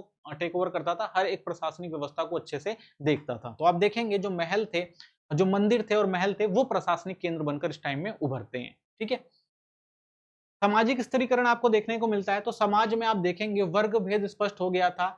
एक और शासक और समृद्ध वर्ग थे, जबकि दूसरी ओर आप देखेंगे जनता और कारीगर वर्ग थे। तो इस टाइम आप देखते हैं समाज का विभाजन होता है। मंदिर जो था वो सबसे इंपॉर्टेंट हो जाता है। मंदिर के साथ आप देखेंगे जो राजा होता था वो इंपॉर्टेंट हो जाता है। ठीक है, और उसके बाद आप देखेंगे निचले स्तर पर जो लोग थे, ठीक है, चाहे वो खेती कर रहे होते थे, चाहे वो व्यापार कर रहे होते थे, ठीक है, चाहे वो धातु कर्म का काम कर रहे होते थे, ठीक है, तो इस तरह के लोग जो है एक समाज में रहने लग जाते हैं। ये जो ऊपर वर्ग हो जाता है और ये निम्न वर्ग हो जाता है। ठीक है, इसी के बीच में आप देखेंगे कई ऐसे लोग थे जो व्यापारिक वर्ग थे, जिनके पास पैसा आ गया था, जो सामान का लेन देन कर रहे थे, तो वो भी सम्राट बन जाते हैं, उच्च वर्ग में आ जाते हैं। वहीं आप देखेंगे जो छोटे काम करते थे, खेती वगैरह काम करते थे, वो क्या होते थे भाई? वो निम्न वर्ग में रह जाते। तो समाज में आप देखते हैं स्तरीकरण होता है, यानी हायरार्की शुरू होती है कि एक ऊंचे लेवल पर कोई है, फिर उसके नीचे कोई है, फिर उसके नीचे कोई है, फिर उसके नीचे भी कोई है। तो इस तरह से आप देखते हैं समाज का जो है वो स्तरीकरण होना शुरू हो जाता है टाइम में। ठीक है, तो जो सम्राट वर्ग था वो महंगी वस्तु और धातुओं के आभूषणों के माध्यम से अपनी प्रतिष्ठा प्रदर्शित करता था। तो भाई जिसके पास धन संपदा ज्यादा होती थी, तो वो क्या करता था? जो भी महत्वपूर्ण और महंगी चीजें थी उनको अपने पास रखता था। तो इससे ये पता लगता था भाई ये जो है सबसे अमीर व्यक्ति है, प्रतिष्ठित व्यक्ति है। ठीक है, और ये क्या है? सबसे ज्यादा अ, काबिल व्यक्ति है। ठीक है, तो इस तरह से उसको देखा जाने लगता था। ठीक है, तो इसी टाइम आप देखते हैं एक सम्राट वर्ग जो है उभर कर आता है, जिसके पास संसाधनों पर कंट्रोल होता है।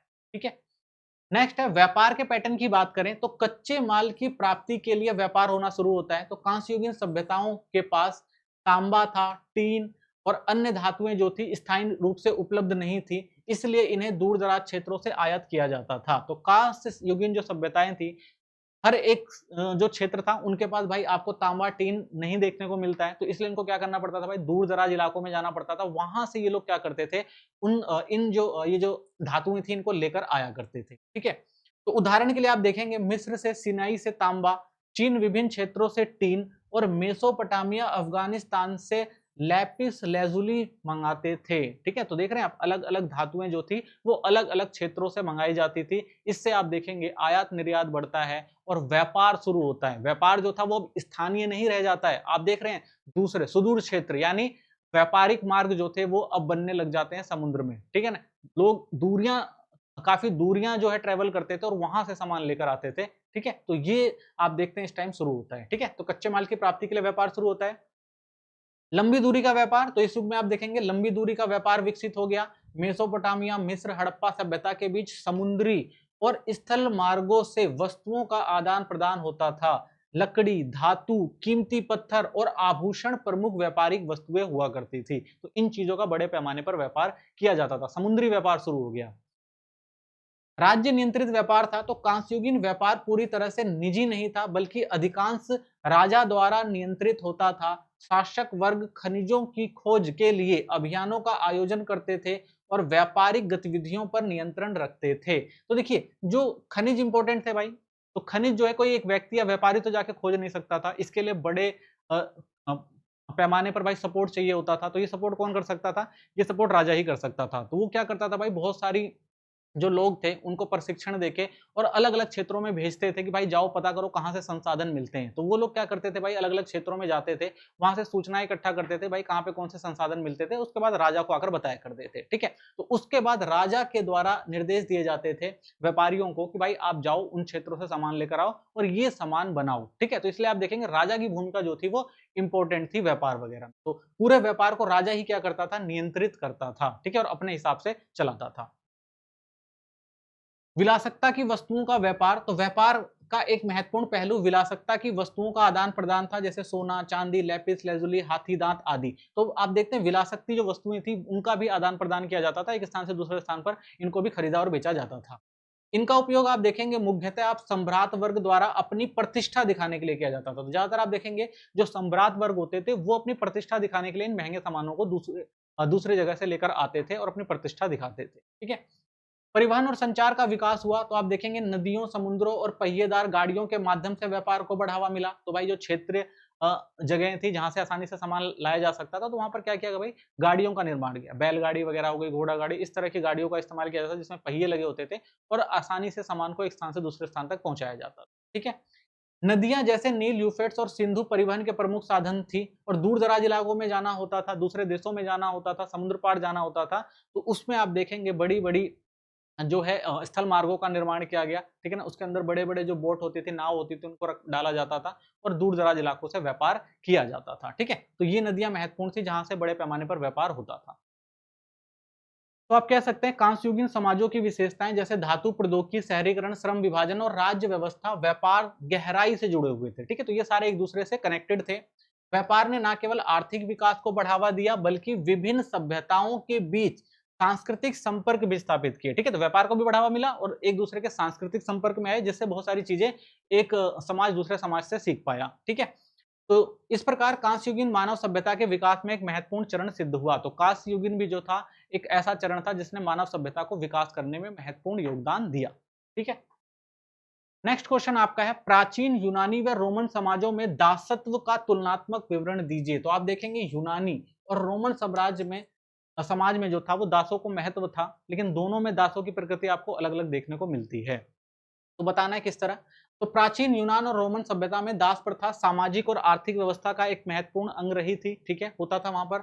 दोनों समाजों में दासों का उपयोग उत्पादन और सेवा कार्यों में आप देखते हैं किया जाता था, परंतु रोमन समाज में आप देखेंगे दास प्रथा का विस्तार और प्रभाव यूनान की तुलना में कहीं अधिक व्यापक था, ठीक है?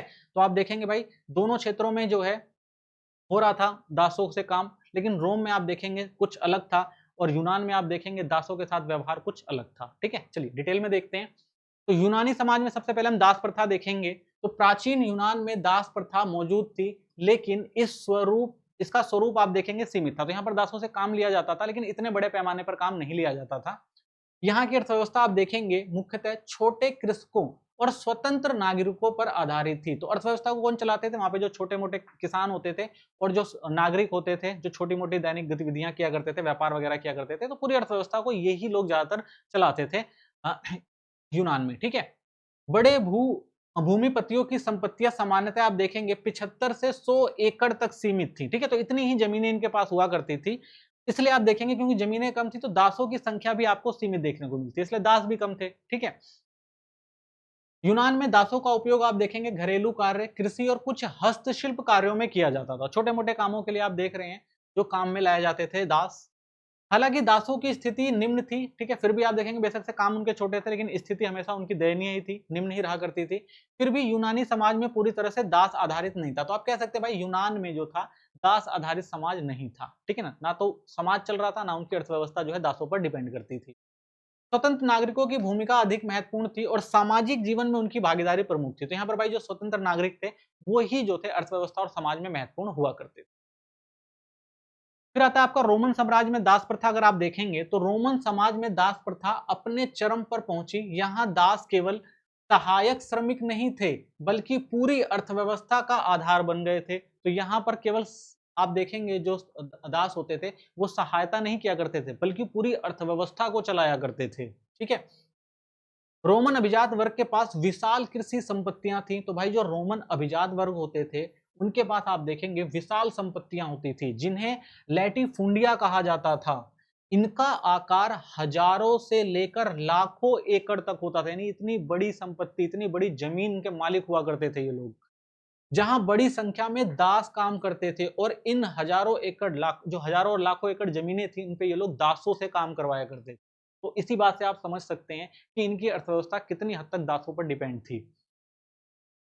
रोमन कानून के अनुसार दासों को संपत्ति माना जाता था, उन्हें खरीदा बेचा जा सकता था और उनके साथ आप देखेंगे पशुओं जैसा व्यवहार किया जाता था। यानी दासों की स्थिति बहुत ही निम्न थी, वस्तु समझा जाता था, खरीदा बेचा जाता था, जैसे पशुओं के साथ व्यवहार होता था वैसा व्यवहार किया जाता था।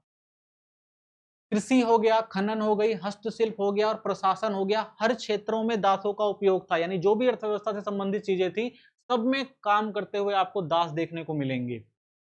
हस्तशिल्प उद्योग में लगभग 90% कार्य जो थे वो दासों से कराया जाता था। यानी हस्तशिल्प से संबंधित जो भी काम थे आप देखेंगे 90% काम दास कर रहे थे। दासों की आपूर्ति और स्थिति, तो यूनान में आप देखेंगे दासों की संख्या सीमित थी, जबकि रोम युद्ध और विजय अभियानों के कारण दासों को निरंतर आपूर्ति होती रहती थी। तो यूनान में आप देखेंगे दास कम थे, लेकिन रोमन साम्राज्य बड़ा था, वो दूसरे इलाकों पर कब्जा करते थे, युद्ध में जीत जाते थे, फिर वहां के लोगों को उठाकर लाकर दास बना लिया करते थे और फिर उनसे काम करवाया करते थे। उदाहरण के लिए आप देखेंगे इटली में दासों की संख्या लगभग 6 लाख से बढ़कर 30 लाख तक पहुंच गई। ठीक है, यानी इतनी बड़ी मात्रा में दासों का उपयोग किया जा रहा था, दास बनाए जा रहे थे ताकि उनसे अपनी अर्थव्यवस्था को चलाया जा सके। रोमन दासों की स्थिति जो थी आप देखेंगे अत्यंत दयनीय थी।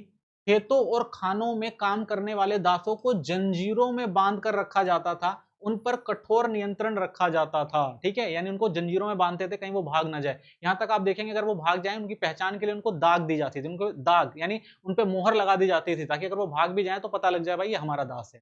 ठीक है, इसके विपरीत यूनान में दासों के साथ व्यवहार अपेक्षाकृत कम कठोर था, यद्यपि वे स्वतंत्र नहीं थे। ठीक है, वहीं अगर हम यूनान की बात करते हैं तो यूनान में जो दास थे उनसे भी भाई अच्छा व्यवहार तो नहीं किया जाता था, लेकिन फिर भी इतना कठोर नियम वहां पे लागू नहीं किए गए थे। ठीक है, हाँ स्वतंत्रता उनको नहीं दी गई थी, लेकिन फिर भी उतने कठोर नियम उनके लिए नहीं थे कि भाई उनको जंजीरों में बांध कर रखा जाता हो या मारा पीटा जाता हो। तो ये व्यवस्था आपको आप देखेंगे यूनान में देखने को नहीं मिलती। ठीक है, विद्रोह और प्रतिरोध, तो दोनों समाजों में आप देखेंगे दासों ने विद्रोह किया, परंतु रोम में आप देखेंगे विद्रोह जो था वो ज्यादा व्यापक और संगठित था, क्योंकि भाई उनके साथ शोषण भी ज्यादा हो रहा था।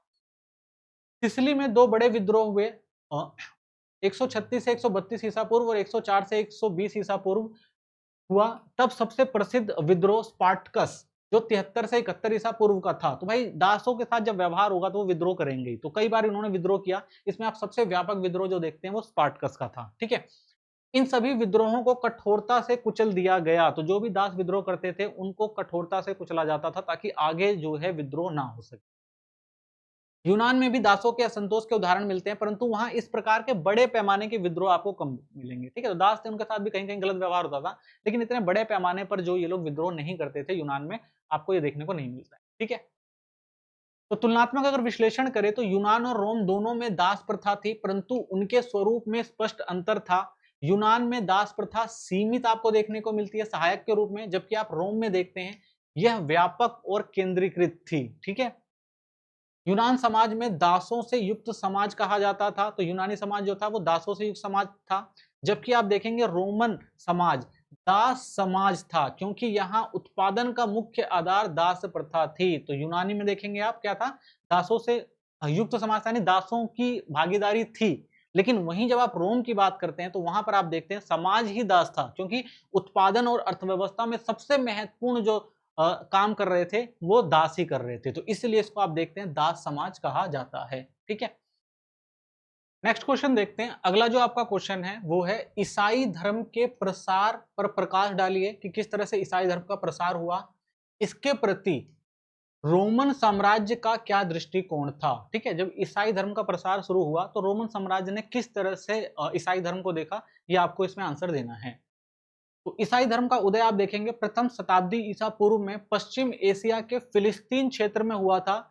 ईसा मसीह के उपदेशों और उनके शिष्यों के प्रयासों से यह जो धर्म था वो रोमन साम्राज्य में फैल गया। प्रारंभ में आप देखेंगे इसे विरोध और दमन का सामना करना पड़ा, परंतु अंततः रोमन साम्राज्य का ये जो था प्रमुख धर्म बन गया।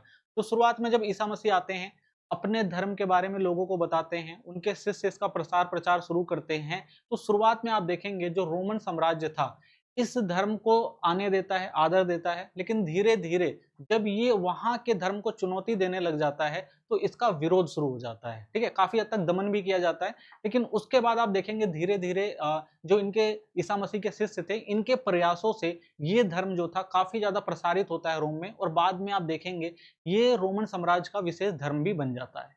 ठीक है, तो ईसाई धर्म का उदय और प्रारंभिक विकास की बात करते हैं। तो ईसा मसीह का जन्म बैथलेहम में हुआ और उन्होंने मानवता, प्रेम, दया और समानता का संदेश दिया।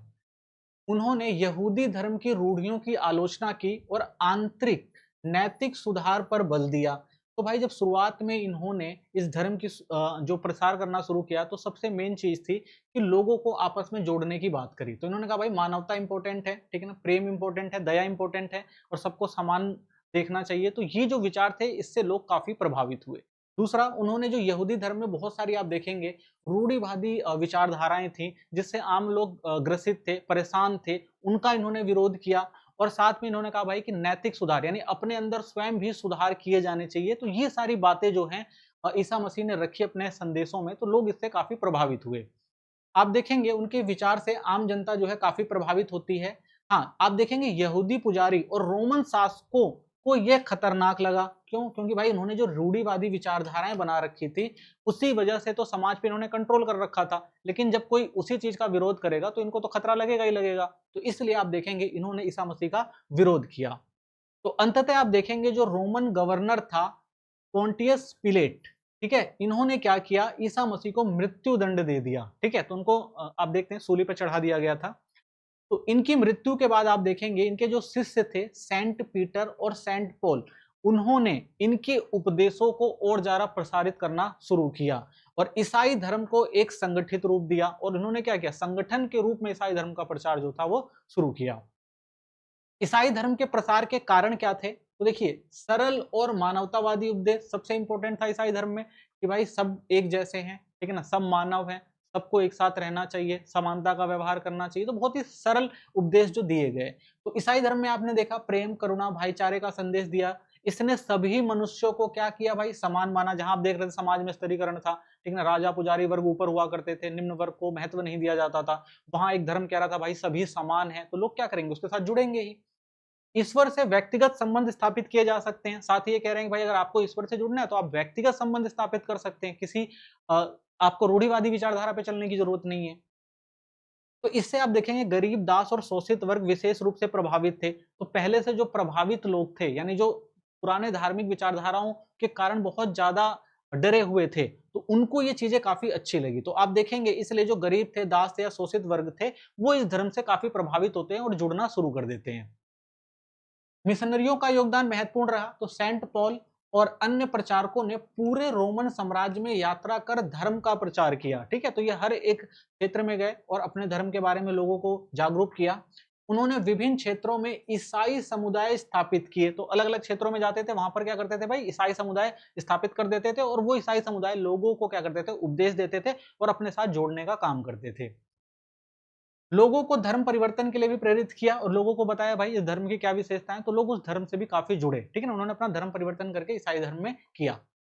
रोमन साम्राज्य की एकता, तो रोमन साम्राज्य की एकता भी महत्वपूर्ण रही धर्म को फैलाने में, क्योंकि रोमन साम्राज्य जो था वो आप देखेंगे विशालता थी, एक एकीकृत प्रशासन था, ठीक है ना, सड़कों और संचार व्यवस्था अच्छी थी। तो इन सारी चीजों ने भी ईसाई धर्म को एक स्थान से दूसरे स्थान पर ले जाने में महत्वपूर्ण भूमिका निभाई।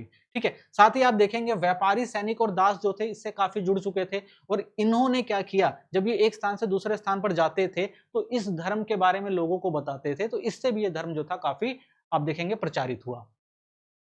चर्च संगठन की भूमिका, तो ईसाई धर्म के प्रसार में आप देखेंगे चर्च गिरजाघर की महत्वपूर्ण भूमिका थी। तो हर एक क्षेत्र में चर्च बनाए जाते थे जहां पर हर एक व्यक्ति आ सकता था, अपनी समस्याओं को बता सकता था, उनकी समस्याओं का निदान किया जाता था।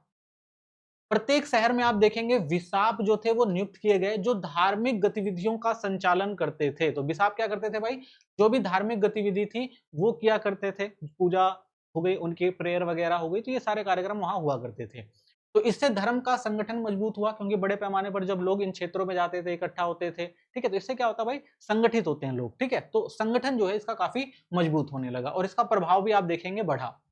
सामाजिक सेवा और सहानुभूति, तो ईसाई समुदायों ने गरीबों और जरूरतमंदों की सहायता की, इससे लोगों को इस धर्म के प्रति आकर्षण और ज्यादा बढ़ा और यह तेजी से फैला। तो भाई जो भी गरीब होता था, जरूरतमंद होता था, वो चर्च जाता था, अपनी समस्याओं को बताता था। तो चर्च क्या करता था भाई, इनकी समस्याओं को सुनता था और जो मुनासिब हल निकल सकता था वो निकाल के इनको देता था। तो इससे भी क्या था, लोग काफी प्रभावित होते थे और यहाँ पर जाना उन्होंने शुरू किया।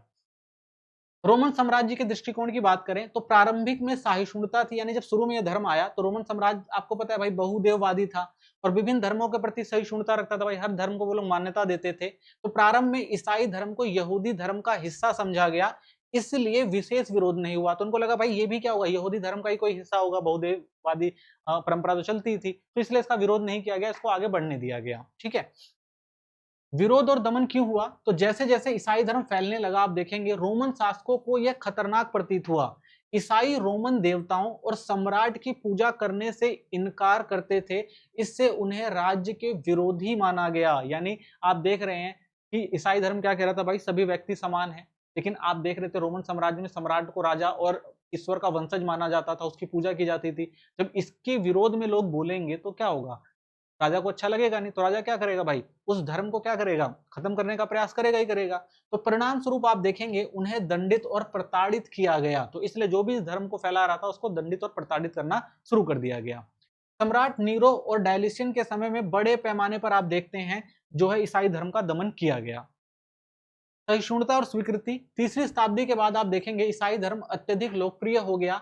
311 ईस्वी में सम्राट गैलेरियस ने सहिष्णुता की नीति अपनाई और 312 ईस्वी में आप देखेंगे कॉन्स्टेंटाइन ने ईसाई धर्म को मान्यता दी और स्वयं इसे अपनाया, ठीक है। तो बाद में आप देखते हैं सहिष्णुता कायम होती है, सम्राट खुद इस धर्म को मान्यता दे देता है और यहाँ तक कि खुद उस धर्म को अपना भी लेता है। राज धर्म के रूप में स्थापना, तो आप चौथी शताब्दी में अंत में देखेंगे जो सम्राट था थियोडोसियस ने ईसाई धर्म को रोमन साम्राज्य का राज धर्म घोषित कर दिया। यानी अब रोमन साम्राज्य में ईसाई धर्म जो था वो राज धर्म बन गया, किसके कहने पर, थियोडोसिस के कहने पर, ठीक है। और साथ में इसने क्या किया भाई, जो अन्य धर्म थे उनको प्रतिबंधित भी कर दिया। तो इस समय आप देखते हैं ईसाई धर्म जो था वो राष्ट्र धर्म बन जाता है, किसका, रोमन साम्राज्य। तो आप कह सकते हैं ईसाई धर्म का प्रसार उसके मानवीय उपदेशों, संगठित प्रचार और रोमन साम्राज्य की संरचना के कारण संभव हुआ। प्रारंभ में रोमन शासकों ने इसका विरोध किया, परंतु समय के साथ इसे स्वीकार कर लिया गया और अंततः रोम साम्राज्य का जो था ये प्रमुख धर्म भी बन गया, ठीक है। नेक्स्ट क्वेश्चन देखते हैं। अगला क्वेश्चन आपका है इंका और एचडेक सभ्यताओं की राजनीति, अर्थव्यवस्था व धर्म का तुलनात्मक विवरण देना है, ठीक है। तो दो सभ्यताएं थी, इंका और एचडेक, बहुत महत्वपूर्ण सभ्यताएं थी और इन सभ्यताओं का विकास कैसे हुआ, ठीक है, इसका धर्म कैसा रहा, राजनीति कैसी रही, ठीक है, इसका हमें तुलनात्मक अध्ययन करना है। तो इंका और एजेटेक सभ्यताएं अमेरिका महाद्वीप की दो प्रमुख प्राचीन सभ्यताएं थी, जो क्रमशः आपको दक्षिण अमेरिका पेरू क्षेत्र और मध्य अमेरिका जो मैक्सिको का क्षेत्र है वहां पर विकसित हुई थी।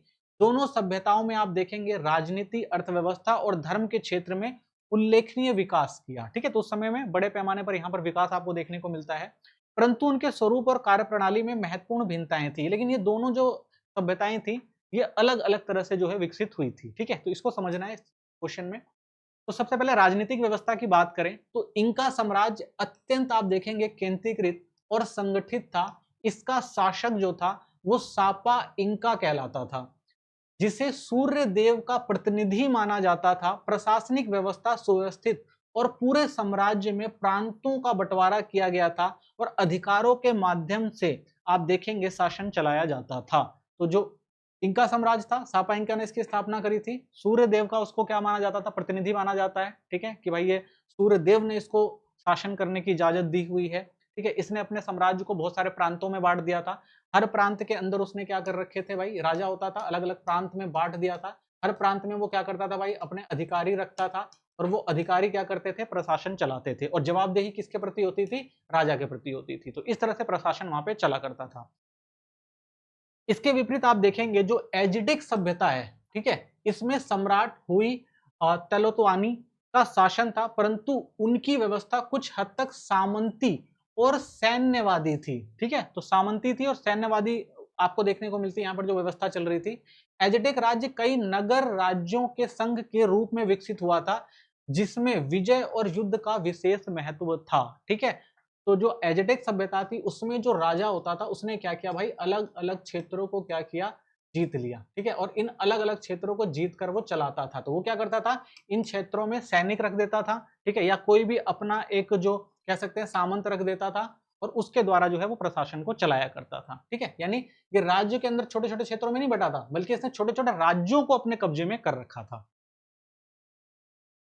आर्थिक व्यवस्था की बात करें तो इनका अर्थव्यवस्था सामूहिकता और राज्य नियंत्रण पर आधारित थी। भूमि का स्वामित्व तो आप देखेंगे राज्य के पास होता था और किसानों को श्रम के आधार पर उत्पादन करना होता था। ठीक है, तो सारी कृषि जो नियंत्रित थी राजा के अधीन, वो क्या करता था भाई, किसानों से उस पर उपज उगवाता था और फिर उनको जो भी देना होता था वो दिया करता था। यानी पूरा का पूरा जो आप देखेंगे भूस्वामित्व था वो किसके पास था, राजा के पास था। ठीक है, मित्ता प्रणाली के अंतर्गत लोगों से अनिवार्य श्रम लिया जाता था। तो मित्ता प्रणाली चलती थी कि भाई आपको अनिवार्य श्रम राजा को देना ही देना है। कृषि में आप देखेंगे सीढ़ीदार खेती की व्यवस्था की गई थी और सिंचाई का जो था उपयोग किया जाता था खेती के लिए। ठीक है, तो ये इसकी कृषि व्यवस्था थी। दूसरी ओर आप एजेटेक अर्थव्यवस्था की बात करेंगे तो आपको देखने को मिलेगा अधिक व्यापारिक और बाजार आधारित थी। कृषि के साथ साथ व्यापार का भी बड़ा महत्व था। तो ये लोग कृषि भी करते थे और व्यापार को भी महत्व दिया करते थे।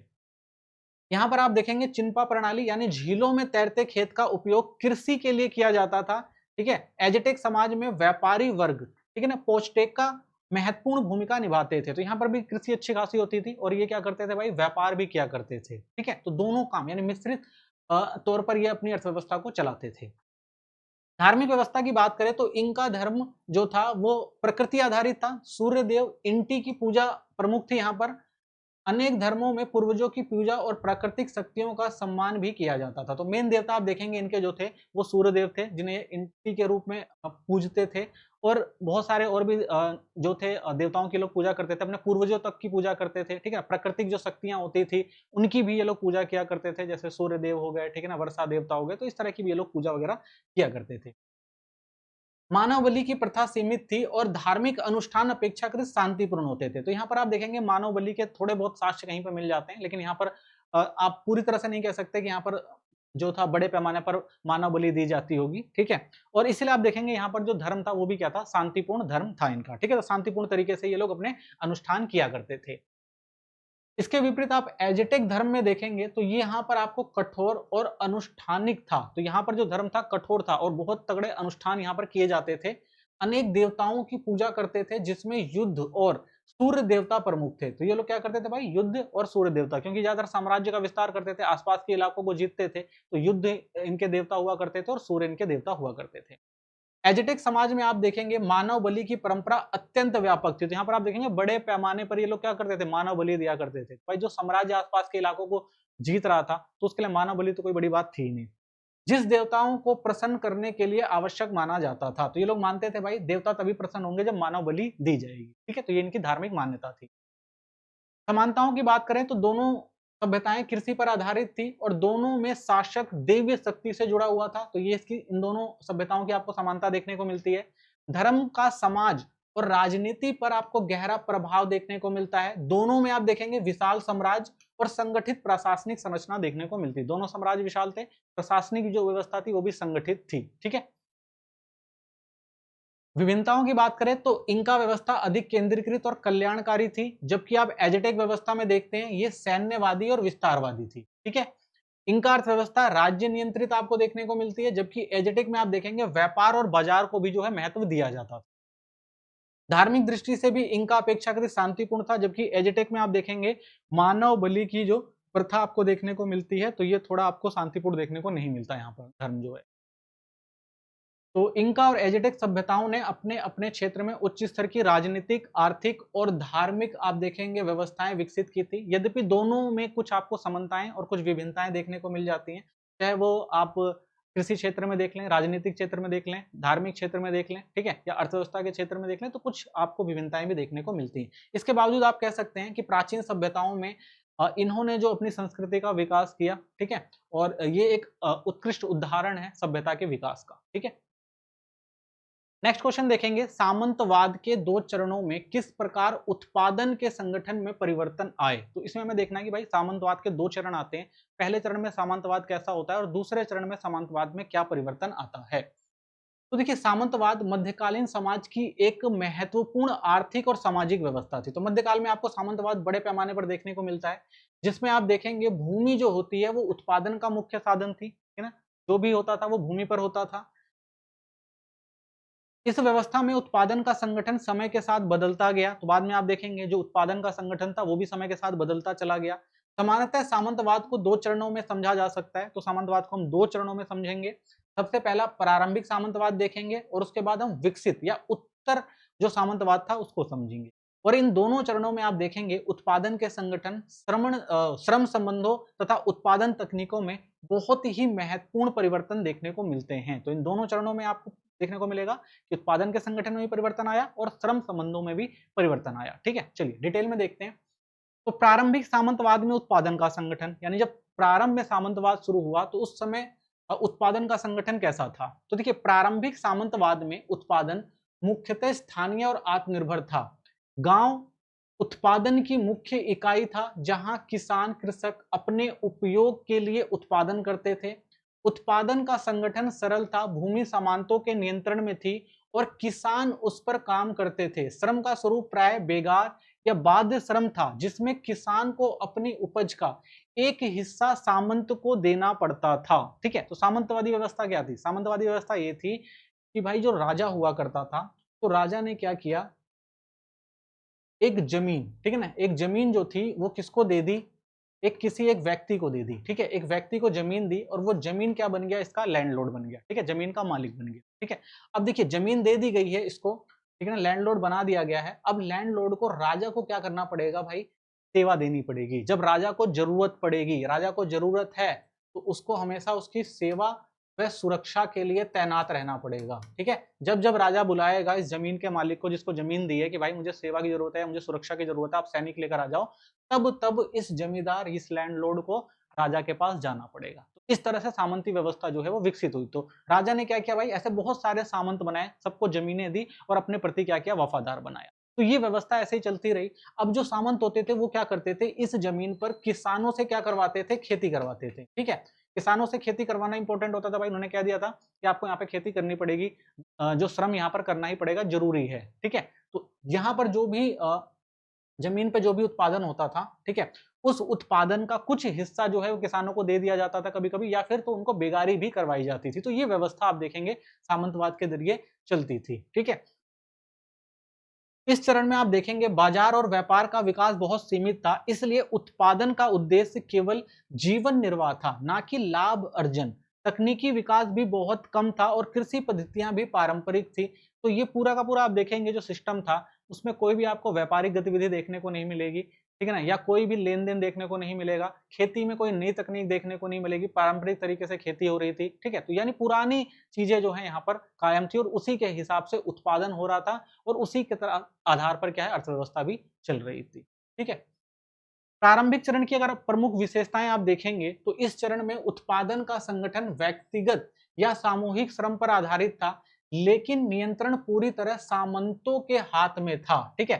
तो आप देखेंगे जो उत्पादन था, लोग बेशक से वहां पर किसान खेती कर रहे हो, ठीक है, सामूहिक रूप से खेती कर रहे हो, लेकिन पूरी जो जमीन थी, जो पूरा नियंत्रण था, वो किसके हाथ में रहता था, हमेशा सामंतों के हाथ में रहता था। किसान भूमि से बंधे होते थे, जिससे उत्पादन स्थिर और सीमित रहता था। तो भाई उनको भूमि से बांध कर रखा गया था कि आपको यहाँ पे कृषि करनी ही पड़ेगी, ठीक है, और कोई चारा ही नहीं है आपके पास। उत्पादन का वितरण भी स्थानीय स्तर पर ही होता था। तो स्थानीय स्तर पर यानी किसके पास जाएगा, वो जाएगा सामंत के पास, और सामंत क्या करेगा, चाहेगा जितना मर्जी वो किसानों को देगा, जितनी उसको लगेगा देना, ठीक है। तो इस समय उत्पादन प्रणाली स्थिर और परंपरागत थी, इसमें परिवर्तन की गति बहुत धीमी थी। तो भाई एक ही प्रकार का काम हो रहा था, एक ही प्रकार की खेती हो रही थी, ठीक है, एक ही प्रकार का मुनाफा हो रहा था, कोई भी इसमें नई चीजें नहीं डाली जा रही थी, पूरी पारंपरिक चीजें थी। तो उत्पादन भी क्या होगा भाई, कम ही होगा। तो आप देखेंगे उत्पादन भी इस समय काफी निम्न था, ठीक है ना, कोई अगर कोई परिवर्तन नहीं आएगा तो कोई वृद्धि भी नहीं होगी। तो ऐसे ही आप देखेंगे जो व्यवस्था चल रही थी, ठीक है। उत्तर विकसित सामंतवाद में परिवर्तन। अब देखेंगे समय के साथ सामंतवाद के दूसरे चरण में उत्पादन के संगठन में महत्वपूर्ण परिवर्तन आए। तो दूसरे चरण में आपको बहुत सारे परिवर्तन देखने को मिलते हैं। इस चरण में कृषि तकनीकों में सुधार हुआ, जैसे हल, सिंचाई, फसल चक्र का उपयोग बढ़ा, इससे उत्पादन में वृद्धि हुई। अब देखिए, सामंतवाद में परिवर्तन आ रहा है। पहले क्या था, पारंपरिक खेती वगैरह हो रही थी और उसी के हिसाब से उत्पादन हो रहा था। लेकिन इस टाइम आप क्या देखते हैं कि कृषि तकनीकों में सुधार होता है। जैसे पहले क्या था, पारंपरिक खेती होती थी, पुराने तरह के हलों का इस्तेमाल हो रहा था। अब नए प्रकार के हल आते हैं। पहले सिंचाई पर उतना ध्यान नहीं दिया जाता था, प्रकृति पर निर्भर थे, सिंचाई व्यवस्था कराई जाती है, ठीक है ना। फसल चक्र यानी अलग अलग फसलों को या फिर एक साथ 2-3 फसलों को उगाया जाने लगा, तो ये फसल चक्र में परिवर्तन आपको देखने को मिलता है। तो इससे क्या हुआ, उत्पादन बढ़ गया, ठीक है। तो पहले क्या था, उत्पादन कितना हो रहा था भाई, कि जितना जरूरत है उतना उत्पादन हो रहा था, काम चल रहा था, ठीक है। लेकिन अब आप देख रहे हैं उत्पादन में वृद्धि हो गई, उत्पादन ज्यादा हो गया। तो अब उत्पादन केवल आत्मनिर्भरता तक सीमित नहीं रहा, बल्कि अधिशेष उत्पादन होने लगा। यानी अब आप देखेंगे उत्पादन ज्यादा होने लगा, ठीक है। यानी जितनी जरूरत थी उससे ज्यादा उत्पादन हो रहा था, जिससे बाजार में बेचा जाने लगा। अब वो उत्पादन कहाँ हो जाएगा, बाजार में जाएगा, क्योंकि भाई इसको रखा तो जा नहीं सकता। बाजार में बेचेंगे और उससे कुछ जरूरी सामान लेकर आएंगे। तो इससे आप देखेंगे व्यापार और नगरीकरण को बढ़ावा मिला। तो ये सामान कहाँ बिक रहा था भाई, कहाँ जगह चाहिए होती है ना एक बेचने के लिए, तो एक ऐसा केंद्र बना जो नगर था, जहां पर जो सरप्लस चीजें हैं यानी जो अधिशेष से संबंधित चीजें हैं उनको बेचा जाता था और उसको बेचकर जो उनकी जरूरत की चीजें वहां से लाया जाता था। तो इस तरह आप देखेंगे एक क्षेत्र जो था वो नगर के रूप में उभरने लग जाता है। श्रम और उत्पादन संबंधों में आप देखेंगे बदलाव आता है। उत्तर सामंतवाद में श्रम संबंधों में भी बदलाव आया। पहले जहां किसान सामंत के अधीन बंधे होते थे, वहीं अब धीरे धीरे स्वतंत्र होते गए। बेगार श्रम की जगह मजदूरी का विकास हुआ। तो इसी समय आप देखेंगे एक नया बदलाव आता है। पहले क्या होता था भाई, किसान जो होते थे वो बंधे होते थे, ठीक है ना, सामंत से, कि उसे वहां पर काम करना ही करना है, कोई ऑप्शन नहीं होता था। लेकिन अब एक नई व्यवस्था आपको देखने को मिलती है कि अब वो सिस्टम खत्म होता है। अब नया सिस्टम आता है कि भाई अगर सामंत को अपनी जमीनों पर काम कराना है तो वो क्या कर सकता था, कि किसानों को मजदूरी दे सकता था और मजदूरी देके उनसे काम ले सकता था। तो एक नई व्यवस्था इस टाइम आती है। इस परिवर्तन के कारण आप देखेंगे उत्पादन का संगठन अधिक लचीला हो गया और व्यावसायिक हो गया। तो अब क्या था भाई, उत्पादन का जो संगठन था वो क्या हो गया, लचीला हो गया, कि भाई उत्पादन जो था अपने हिसाब से कराया जाने लगा, जरूरत के हिसाब से कराया जाने लगा। और इस वजह से आप देखेंगे कि जो व्यावसायिक प्रक्रिया थी वो भी शुरू हुई, क्योंकि उत्पादन ज्यादा हो रहा था तो व्यवसाय शुरू हो गया। अब उत्पादन का उद्देश्य केवल जीवन निर्वाह नहीं बल्कि लाभ अर्जन भी बन गया। तो अब लोग उत्पादन वो चीजों का करवाते थे जिसमें ज्यादा से ज्यादा अधिशेष बच सके और अधिशेष को क्या किया जा सके, बाजार में बेचा जा सके, ठीक है। तो अब अधिशेष आत्मनिर्भर ना रह के बल्कि लाभ के लिए होने लगा। बाजार और व्यापार का प्रभाव आप देखेंगे तो इस चरण में बाजार का विस्तार हुआ, जिससे उत्पादन का संगठन भी बदल गया। वस्तु विनिमय की जगह आप देखेंगे मुद्रा आधारित अर्थव्यवस्था विकसित हुई, ठीक है। अब आप देखेंगे धीरे धीरे जब बाजार विकसित होता है तो लोग क्या करते हैं, तो लोग कहेंगे भाई कि हम सामान को बेचेंगे, लेकिन अब हम सामान को जो बेचेंगे वो वस्तु के बदले नहीं बेचेंगे, क्योंकि भाई हमारे पास वस्तु पहले से ही है, हमें क्या चाहिए, धन चाहिए, मुद्रा चाहिए। तो इसी टाइम आप देखते हैं मुद्रा का विकास होता है और मुद्रा आधारित अर्थव्यवस्था विकसित होती है। शहरों और व्यापारिक केंद्रों के विकास से उत्पादन का केंद्रीकरण हो गया। अब देख रहे हैं भाई, शहर और व्यापारिक केंद्र स्थापित हो रहे हैं, तो इसलिए क्या होगा कि जहां पर शहर होंगे, नगरीकरण होगा, जहां पे सामान ज्यादा मिल रहा होगा, उत्पादन प्रक्रिया भी आपको वहीं पर देखने को मिलेगी। तो यहां पर नई नई उत्पादन प्रक्रिया भी शुरू हो गई। तो उत्पादन और व्यापार के विस्तार ने सामंतवादी संरचना को बदल दिया और नई आर्थिक शक्तियों का उदय हुआ। तो अब देखिए, जो पहले एक व्यवस्था थी वो केवल किस पे आधारित थी, जमीन पर आधारित थी, एक जमीन पर ही आर्थिक क्रियाकलाप हो रहे हैं। अब वो वहां से खिसक कर कहां चले गए, एक केंद्रीकृत और शहरी व्यवस्था में चले गए। तो इससे क्या होगा, जो लोग यहाँ पर पहले काम कर रहे थे वो यहाँ पे काम नहीं करेंगे, तो सामंतवादी संरचना जो होगी वो क्या होगी, कमजोर होनी शुरू हो जाएगी। तो यही चीज आपको यहाँ पर भी देखने को मिलती है। इस प्रकार स्पष्ट है कि सामंतवाद के दोनों चरणों में उत्पादन के संगठन में महत्वपूर्ण परिवर्तन हुए। प्रारंभिक चरण में आप देखते हैं उत्पादन स्थानीय, स्थिर और आत्मनिर्भर था, जबकि आप देखते हैं उत्तर चरण में गतिशील हो जाता है, व्यावसायिक और बाजारोन्मुख हो जाता है। श्रम संबंध और तकनीक और व्यापार के विकास ने इस परिवर्तन को और ज्यादा गति दी, जिससे अंततः सामंतवाद के पतन और नई आर्थिक व्यवस्था के उदय का मार्ग प्रशस्त हुआ। तो यही आप देखते हैं, जो एक सामंती व्यवस्था मध्यकालीन समाज में फैली हुई थी वो धीरे धीरे क्या होती है, पतन की ओर जाती है। और यहीं से आप देखते हैं एक पूंजीवादी व्यवस्था जो है उभर कर आती है, ठीक है, जो किस पे आधारित होती है, बाजार पर आधारित होती है, ठीक है। नेक्स्ट क्वेश्चन देखते हैं। अगला क्वेश्चन है, किस प्रकार बारूद और युद्ध की नवीन तकनीकों ने विश्व पर यूरोप की श्रेष्ठता स्थापित करने में सहायता प्रदान की। तो आप देखेंगे यूरोप ने बारूद और युद्ध की नई तकनीकों का विकास किया, जिससे एशिया, अफ्रीका और जो अन्य देश थे उन पे आसानी से कब्जा करना शुरू किया। तो आधुनिक युग के प्रारंभ में यूरोप की विश्व पर श्रेष्ठता स्थापित होने के पीछे कई कारण थे, जिनमें महत्वपूर्ण था बारूद और युद्ध की नवीन तकनीकों का विशेष योगदान। 15वीं से 18वीं शताब्दी के बीच यूरोप में सैन्य क्रांति हुई, जिसने युद्ध की प्रकृति को पूरी तरह से बदल दिया।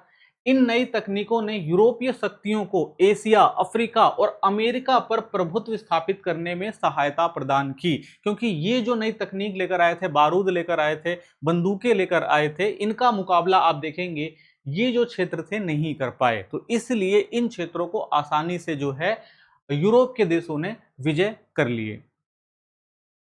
तो बारूद का आविष्कार और उसका प्रभाव क्या पड़ा? तो बारूद का मूल आविष्कार आप देखेंगे चीन में हुआ था, लेकिन इसका व्यापक और संगठित उपयोग आप देखते हैं यूरोप में किया गया।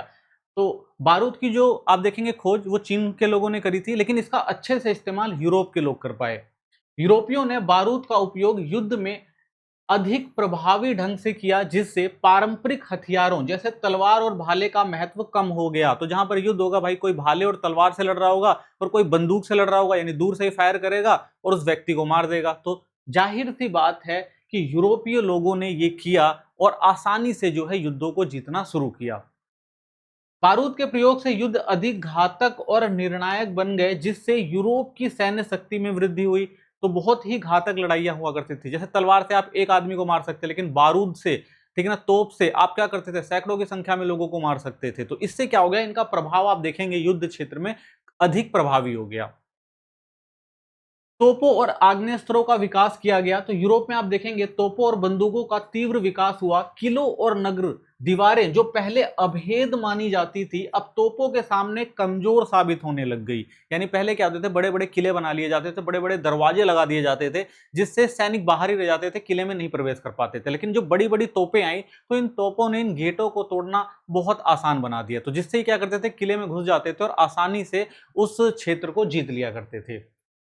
इससे पुराने सामंती ढांचे टूटने लगे, केंद्रीकृत राज्यों का उदय हुआ। यानी पहले क्या थी, जो सामंती व्यवस्था चलती थी, जो एक शासक होता था उसको सामंतों पर निर्भर रहना होता था।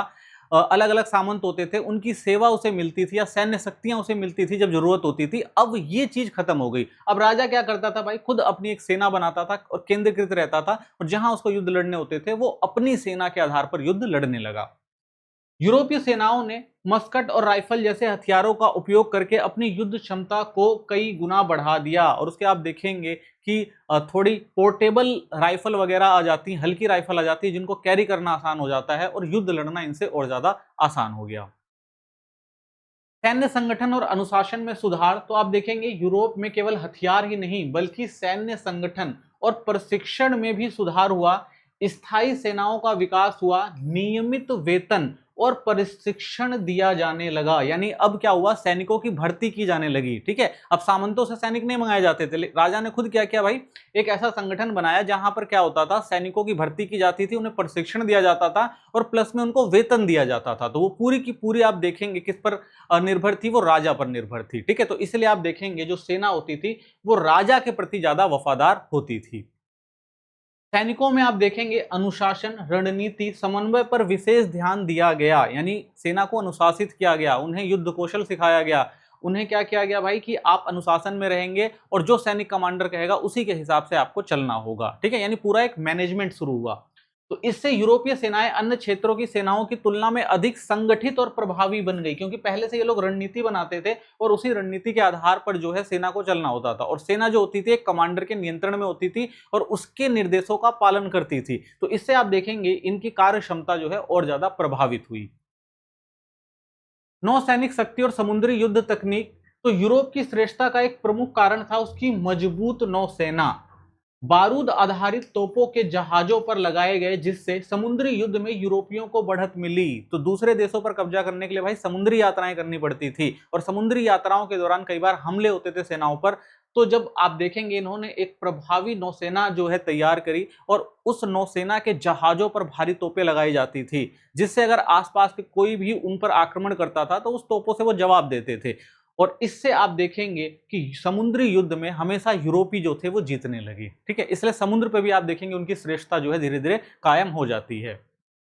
शक्तिशाली युद्धपोतों के माध्यम से यूरोप समुद्री मार्गों पर नियंत्रण स्थापित किया और उपनिवेश का विस्तार किया। इससे व्यापार और साम्राज्य दोनों का विस्तार हुआ। यानी एक शक्तिशाली नौसेना क्या कर रही थी भाई, समुद्रों में उनको स्थिरता दे रही थी और साथ ही साथ जो उपनिवेशिक देश थे वहां पर कब्जा करना आसान हो गया। अब वहां से सामान को लाना और ले जाना भी आसान हो गया। तो उन्होंने क्या किया, अपनी व्यापारिक गतिविधियों को भी बढ़ाया, तो इससे भी उनके पास काफी धन संपदा आई। अन्य क्षेत्रों पर प्रभाव और विजय, तो यूरोप की इन सैन्य तकनीकों के कारण एशिया और अफ्रीका के पारंपरिक राज्य यूरोपीय शक्तियों का सामना नहीं कर पाए। तो आप देखेंगे जिन भी क्षेत्रों में ये गए, चाहे वो एशिया में गए, अफ्रीका में भी गए, तो वहां के लोग क्या करते थे, पारंपरिक युद्ध लड़ा करते थे भाले और तलवार वगैरह से। और जो यूरोपीय लोग गए इनके पास क्या थे, नई तकनीक थी, बारूद थे, तोपे थी, तो उनका सामना वो क्षेत्र नहीं कर पाए और इन्होंने आसानी से उनको हराकर उन पर कब्जा कर लिया। यह अन्य क्षेत्रों में अभी भी पारंपरिक युद्ध पद्धतियां चलती थी। यूरोप ने आधुनिक हथियार और रणनीतियों का उपयोग किया। इससे यूरोपियों ने कम संख्या में होने के बावजूद बड़े बड़े क्षेत्रों पर नियंत्रण स्थापित कर लिया। तो ये जनसंख्या में बेशक से कम होते थे, लेकिन इनकी जो युद्ध तकनीक थी और इनके पास जो हथियार थे आधुनिक, उन्होंने बड़े आसानी से इन क्षेत्रों पर कब्जा करने के लिए इनको असंगठित किया। ठीक है, ये आसानी से कब्जा कर लेते थे, कम संख्या में होते थे, उसके बाद भी ये बड़े बड़े क्षेत्रों को आसानी से जीत लेते थे। तो आप कह सकते हैं कि बारूद और युद्ध की नवीन तकनीकों ने यूरोप को वैश्विक शक्ति बनाने में निर्णायक भूमिका निभाई। उन्नत हथियार, संगठित सेना और मजबूत नौसेना ने यूरोप को अन्य क्षेत्रों पर बढ़त दिलाई। परिणाम स्वरूप यूरोप ने विश्व के विभिन्न हिस्सों में अपने साम्राज्य स्थापित किए और वैश्विक स्तर पर अपनी श्रेष्ठता जो थी वो सिद्ध करी। ठीक है, तो इसी के साथ ये वीडियो समाप्त होती है। चैनल को सब्सक्राइब करें, वीडियो को लाइक करें, कोई कमेंट है तो जरूर करें। धन्यवाद।